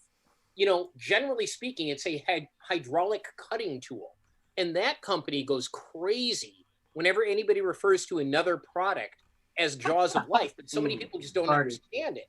Even in the news game, many news reporters, will say like, oh, this guy had to be cut out of the car with the jaws of life. And if there's a photo, they will get a letter, like that newspaper will get a letter the next day going, yeah, man, that was another hydraulic cutting tool. It wasn't ours. Here's some great information about our wonderful product, but they are corrections and retractions like crazy on the jaws of life. At least they can, give it to Jaws of Life. At least their legal department's right on it. Like they are seriously, on it, man. They are on it. There's a lot. Another company that's crazy. They're spending 30 seconds because people make fun of spam. Everybody wants to say, "Oh my God, it's crap. Oh my God, it tastes terrible. What's in spam?" if you make fun of spam, is a book the by Hormel Michael legal Polo department where will when knock he on was your suffering door the from, next like, day. Oh my God. They are not pleasant people to deal with. I guarantee you. Don't F with spam. If I'm lonely here at home, I guess I'll put spam in Ragnarok and some visitors. 35 years of broadcasting and having to make commercials for the Super Bowl and being very aware of how territorial the NFL is. So it's the big game. Yes, or Showdown Sunday. So many other and also certainly Final Four and names of professional teams or college teams. If you don't have permission, absolutely, it is insane. So the Bears are referred to as the orange and blue. And it's like, who other than radio people and TV people refer to them as the orange and blue? So no, I get it, man. Wow. Yeah. I did a thing with I won't say who he is, well-known writer, parody of Dr. Seuss. I'm back. I'm out of retirement. So I did some Dr. Seuss drawings, and they came out really well. When I sent them to him, people who saw them said they thought I traced Dr. Seuss. It worked out really well. Takes it to every publisher he could find, and they said, we will not do anything that parodies Dr. Seuss. They will sue our asses off. I wonder if that still applies now that he got those 6 books pumped in the last 2 weeks. Well, maybe you could parody those $6. Yeah, there you go. Yeah, I wouldn't touch that. Yikes. Yeah. The people who control Tintin nowadays are the same. Like I believe they're horrific to deal with. I'm sorry, control what now? Tintin. Oh. Hergé? Okay. Yeah. Got it. When Quantum and Woody got translated into I French, just got a message. the publisher brought me out to do a signing tour, and it was amazing. But one of the caveats was they wanted me to do a poster for it. So I did a poster of Quantum and Woody and the goat walking away from the original sketch was that the Eiffel Tower had gotten screwed up gotten completely destroyed by something they had done, and Florent, the publisher, was like, yeah, maybe we don't want to do that because there were those bombings here recently. I was like, oh no. So I wound up having it just coated with, and everybody around it coated with glue from some giant space octopus that had been impaled on it. But the tower is completely intact. But in the foreground, I put Tintin and Snowy. He's just talking. Because I was like, France.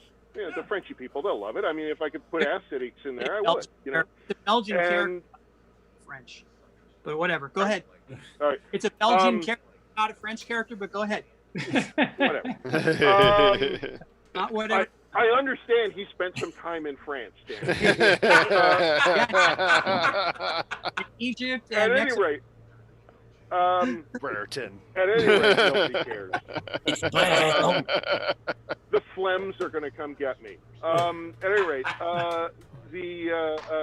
so I sent in the pencils, and they were like, oh no, sorry, I had updated Tintin and Snowy a little bit, so it didn't look like he wasn't wearing a long trench coat, and he had like kind of floods on, and we just updated the costume a little bit, and the dog was still like it looked like a Scottish Terrier, but it wasn't it wasn't all the way there, and it was barking at the goat and whatever.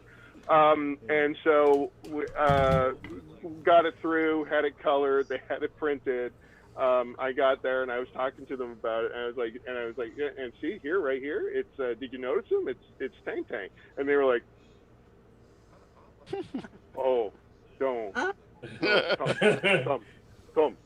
tell anybody. Are you out of your mind, Fowler? Yeah, don't. That's not recent. It's you don't know, man. It's bad. So, that's not recent. Wow. That's I had the same problem with Aquaman when I was doing Aquaman. So this is Jesus 02. Okay. I had there was some fantasy sequence, and I put all these little characters, and I put Tintin and Snowy on like a ramp in the background. Oh. And I actually probably wish he was still here. I could have sworn it was because Howard Chaykin had used him in something for DC, and they got sued for having Tintin and Snowy in it. So, but then like a year later, I did something for Marvel. I've got Tintin and Snowy, Arzak, and Concrete in the background, and they never saw it. Walter, did you get any blow? Again, in your era, it was okay, and it was a wink, and it was across town. But like putting Clark and Lois and Thor as you did. You know, I didn't. I didn't at the time. I didn't get any blowback from that. I don't know. I don't know that I would do it now. Partly because, I mean, legal stuff aside, sure. whatever the ramifications would be. That comic is probably better known because of those 3 or 4 panels than for anything I actually did in the comic or the surrounding stories. So it takes on a life and a weight of its own, especially in the modern world of the internet, where, you know, once something gets out there, it's just out there forever. And I don't know that I want that kind of emphasis on something I'm doing. Right. Or if I do something deliberately, I want to be sure it's something I'm aware of, and I don't mind that it's going to become that it might become. I mean, you can't make something become a meme just automatically. It's catching lightning in a bottle. I did once in Orion. I had 2 panels of a reporter early in my run, and the reporter was really Darren McGavin from the Night Bullcheck, yeah. And that was not looked upon with favor. So when it came out, they had drawn glasses on him and added a mustache. That's like that famous. That's like the Superman Muhammad Ali cover, where several like the John Wayne had to be manipulated and stuff. And I know Joe Kubert did the original drawing, but I know that DC got like a flurry of cease and desist for a bunch of the celebrities that are in there. That were in there. Which one? Neil was the right guy for that book. The Muhammad Ali people were very careful about like the way his calves looked. Right. They had the look. How did the Beatles get away with it on Sgt. Pepper? That was just all the cover. I don't know. Well, they got a lot of permissions because somebody, and it may have been Leo Gorcey, I don't know, one of the Bowery Boys. He wanted money for his being on there. I think at the time the Beatles were so popular, it was just really cool to be on the cover. Yeah. And he got cranky about it. Yeah. And so he was deleted. So across the line of heads at some point, there's a gap, and then it goes on to other heads. At least this is a story I've heard, because that's where he used to be. I could be wrong about who it was, but that gap proves that Paul is dead. Paul is dead. Right. I was so disappointed. That was all when I was in art school, and we had all these fabulous rumors about proving that Paul was dead. And they actually did an hour TV show with F. Lee Bailey, who was a big-time lawyer back in those days, presenting the case for Paul being dead. And in an hour show, they didn't cover half of the fabulous rumors. This is the best one. The best one was after Sgt. Pepper came out. All the lyrics are on the back of the album cover. Yep. I think the first album that was true of. And there were a bunch of numbers, one I'm sticking to. A bunch of songs with numbers. And the idea was, you took a ruler, straight edge, and drew a line just right through the cover, you would get a phone number. Call that phone number. It would give you some answers. But there were some faux phone numbers in there. So if you call one of those, you would get a recording that would say, "You're getting warm." You're getting warm. Awesome. Fantastic. That was my awesome. favorite. That was my favorite rumor about that stuff. Guys, amazing. I have to say good night. Thanks for you, Brian. guys. It's Good seeing you. Take care, guys. Really, thanks for coming out, Brian. It was amazing. Absolutely. Be well. Yep. I'll be bugging Brian for a solo word balloon in the weeks ahead as well, and especially with that image book he's got coming out in April. So that's great. Actually, all you guys I could say that about, definitely. So, and this is a great hangout, and certainly I love the fact that we're heading into overtime, or we're already in overtime. But again, as long as you guys want to hang out with the camera. Yeah, show it closer, Fowler.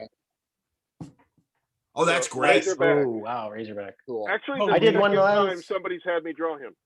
I did one of those last time. And there's the more or less completed. Wow. Nice. That's awesome. I don't know if I'm. That's a great Aquaman. I'm gonna mute my. I may or may not be back. I have to go pick up my wife, but okay, if okay, I'm still around. I'll jump back on. Peace. The call. Great, Tom. Tom Raney, that's beautiful. Nice seeing everybody. And Graham, go to bed. And, son, very good. Good seeing you, Fowler. Take it easy, buddy. Yeah, see it. Yeah, I'm probably gonna pop out myself actually. Christian, is that what you saying that? No, that was me. Jamal, excuse me. Yes. I understand, Jamal. So, gentlemen, l'chaim. Good to see you, man. Good to see you, man. Take it easy. Me too. I'm going as well. Who was that? Christian's going. All right, Christian. Good night, We'll be in touch. Thank Jamal you. will be in Great touch. to see you, All right. Take care. Walter, a pleasure. Jamal. Walter, thank you again. You did a wonderful cover on the Superman annual I did years and years ago. Oh. I never got a chance to thank you personally, but well, you're quite welcome. Thank you. Speaking of Superman annuals, can I tell Walt another story of his past that I'm sure he doesn't remember? Please. My very first time visiting DC, I was in Carlin's office. Carlin had been the most encouraging guy back when I was living in Kansas, and I moved to Philadelphia. And I took the train up with Mike Manley, and he went to Marvel, and I went over to DC. So I was sitting in Carlin's office, and it happened to be the day you delivered the final pages of that Superman annual. Oh, you remember that? And it was a cool moment for me because I'd seen that ad, Right. You had one, and Golden had one that was that legendary job that never came out. Oh. And I remember Carlin showing you a page and saying, "Would you go to the bullpen for a moment?" And you looked at it, and you're like, "I don't." And then you notice you'd drawn Superman with Clark with five fingers and a thumb. Oh no! In a panel. So I was like, "Well, that's good." Even Walt. Whale. Well, after all, Superman was an alien. Yes. That's funny. Someone had asked online, and I'm just going to acknowledge it. All the drawings that everyone is doing tonight, they were pre-sold. Jim posts that on Heroes website, and Jim can attest how quickly those go. Andy, that's a great Green Arrow, well done. And that's why it's imperative to get on Heroes, newsletter list and mailing list so that and you could be made aware. Ryan, fantastic. Thanks. Yeah, that was dealer's choice. Sold out in about 1 hour. We had 60 slots, and even though we brought in Andy Parks and tried to bring demand down with that, I mean, even the very heavy gravity that is Andy could not bring the room down. So seriously, this whole thing sold out in about an hour. And in all honesty, guys, I kid, but thank you for taking the time. I really hope all you guys are having a good time, but we appreciate it as well. I think it's fun for everybody, but at the end of the day, dollars and cents, Walt knows. I mean, Walt's on our board of directors. This stuff is keeping people alive with medication. It's paying people's rent. It's putting groceries on the table for people. The dollars and cents aspect of it is important as well. And stuff like also, this. I don't know. That all goes to it. I don't know if the rest of you guys are doing this, because I'm not sure what Jim sends out to you. He usually sends me 7 coasters so I can screw a couple of them up. I haven't yet, so I just do extra drawings on those 2. I send him all 7, and then he has 2 that'll go up on. So there will be some coasters.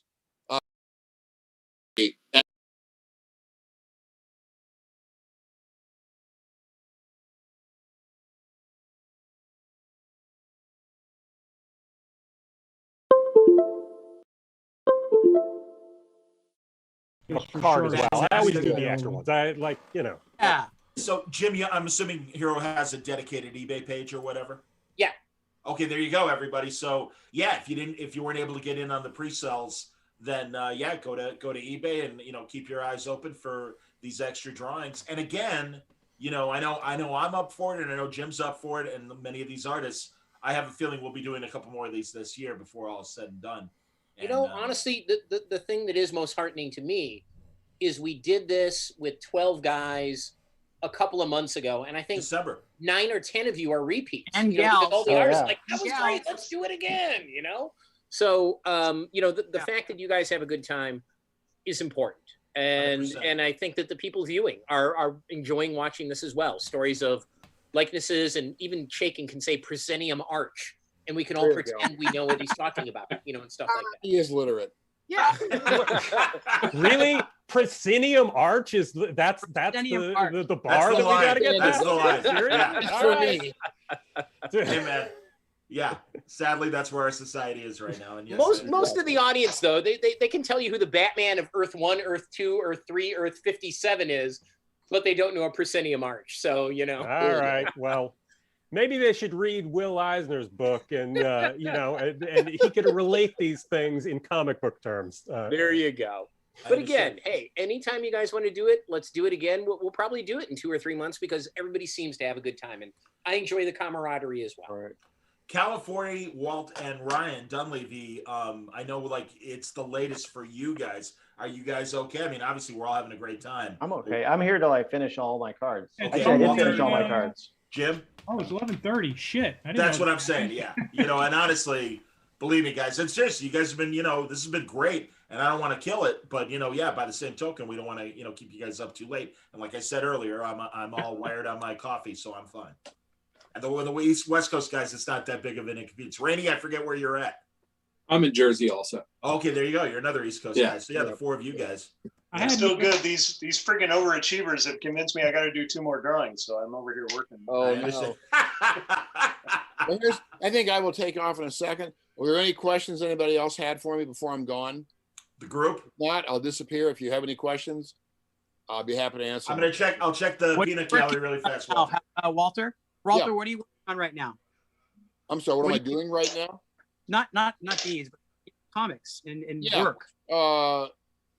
Well, this is the part where I admit that I have no idea what the business model of comic books is anymore. But I also say that as long as the check's clear, I'm good. So a while back, Marvel got a hold of Wheezy, and they asked her if she would write 2 issues of X Factor set in her old continuity somewhere. So she did, and I drew it. I didn't draw all of her X Factors, but I drew it for 2 years while she was writing it. And we have a really good time working together, and we have not worked together in some time. So I put in to be the artist on the 2 issues, and so I am. I'm drawing the issues. For those who may not know, I'd like to have gotten the whole band back together. Bob Wyacek can't really ink any longer. He has glaucoma, and it's pretty serious, so he's really not inking. I think he's got a GoFundMe page somewhere to help raise the bucks. So he wasn't able to ink. I'm inking it myself. And so I'm working on that. I'll be done in about 4 or 5 weeks, whatever it is, get that wrapped up. And then I did what some of you did when everything shut down. I took on some commissions, and I really never do commissions. I don't, you know, I'd rather tell stories. Yeah. And so I'd rather, even though I will say commissions make more money in a much shorter period of time. They sure do. But I've never been very good about money. So I just do comics. Yeah. And so I took on about 12 or 13 commissions. I got all but about 4 of them done. And then stuff opened up again. I had other stuff to do. And those 4 have been sitting around for a while waiting to be done. So my plan is finish this job. And then in April at some point, I'll go back to doing those 4 commissions. I'll finish those up. One of them is Batman fighting Manhunter. One of them is a Bizarro world, sort of as elaborate as I want to make it, with Bizarro and anything else I'm going to put in there. And I'll do that. And then I like the art demonstration. Nicely done. So then I will, once those are done, so they're out of the way and all these people have been waiting for a year can get their drawings, I'll go back on Ragnarok. I've been writing the 4th arc, Thor Goes to Jotunheim, and I keep thinking of more things to cram in. So suddenly it might be like 12 issues, but that may be more time in the ice world than I want to spend. So I have to do a lot of editing to figure out exactly where that story is going to go. I mean, I know where it's going to go, but I'm going to get there. So that's Where really is Ragnarok in terms of trades? What's that? Where is Ragnarok in terms of trades? They've done, the first 2 arcs came out as hardcovers. The 3rd arc just came out as a hardcover, although I have not, although IDW, I've not gotten my comps yet. So I know it's, actually, here's a cool story. When I got a word from Scott Doomer, my editor, when we were waiting for the books to ship, and he told me that apparently the container ship coming from China that had contained the container holding Ragnarok volumes, probably not the entire container, was hit rough seas.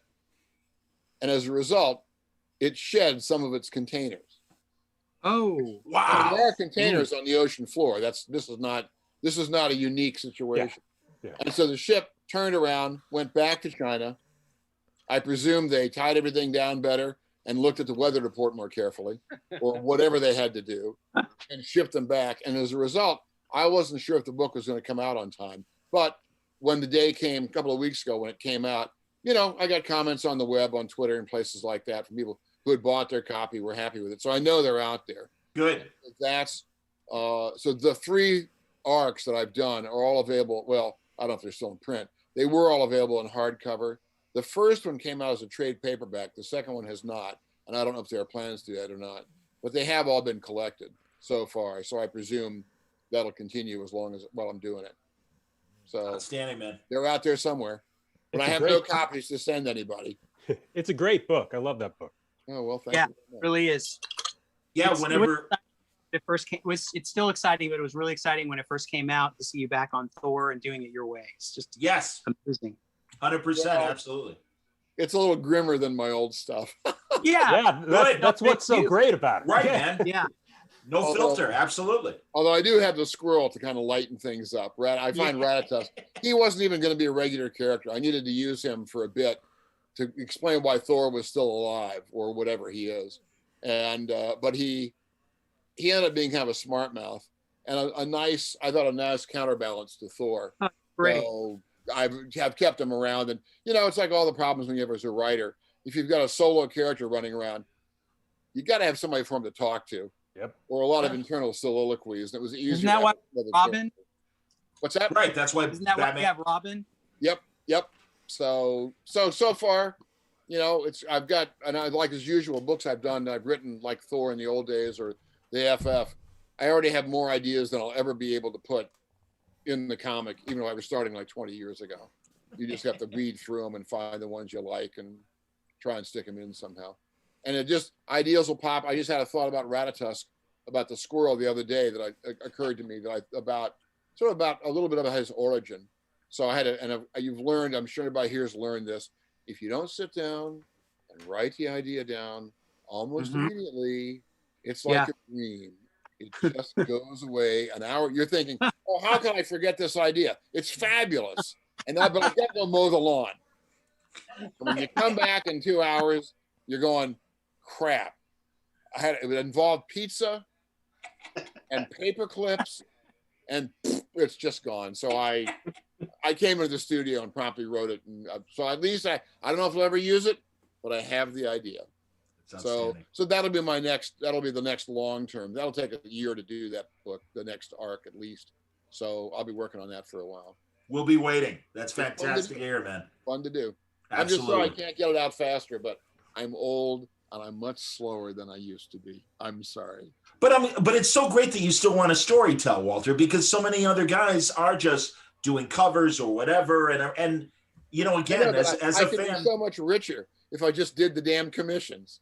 Right. Yeah, but the commissions are boring. Like, I'm sorry, it's just true. Like telling a story is what's interesting. Yeah. I'm saying it. Okay, they can be boring. It's just pinups and stuff, or just the dynamics of telling a story are the thing that keep you there and interested. And yeah, for sure. I mean, you can do interesting compositions in the pinup. Yeah. But there's a quality of storytelling. Chaykin remembered this. I'd forgotten. I say stuff and then once I said it, it's just gone. But he said, I made a remark once that comics were illustration with the added element of time.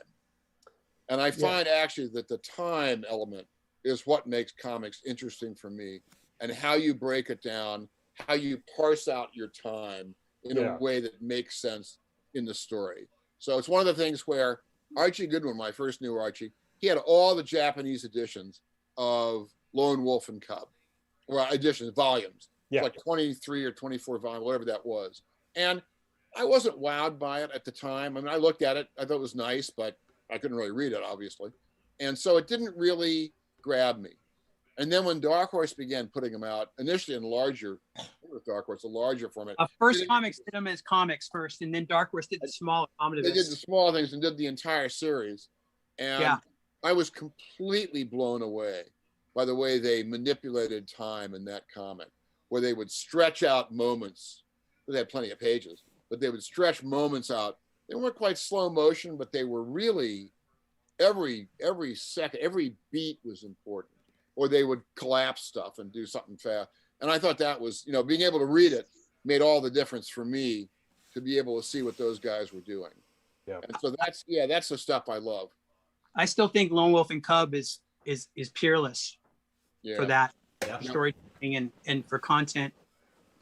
Really, it's all it's about juxtaposing images, right? Like about putting the two different two images together, three images together. Like that's where things become dynamic, I think, and that's why just single images and pinups and stuff, and it's nice and they can look pretty, but they don't have that thing about putting two ideas together and having the reader come to it and meet you halfway. Enough, I remember talking to Matt Wagner once just about doing commissions and so on, and you guys are right. I mean, storytelling is a fire. It's a fire in your belly. This aspect of in illustration and adding time.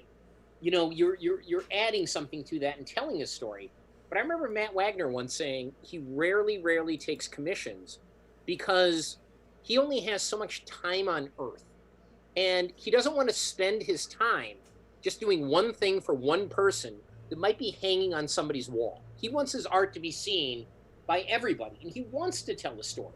And he has no problem about doing covers and stuff like that and single images. And single images can be storytelling. Dave Johnson. They are. Johnson has done it for 20 years.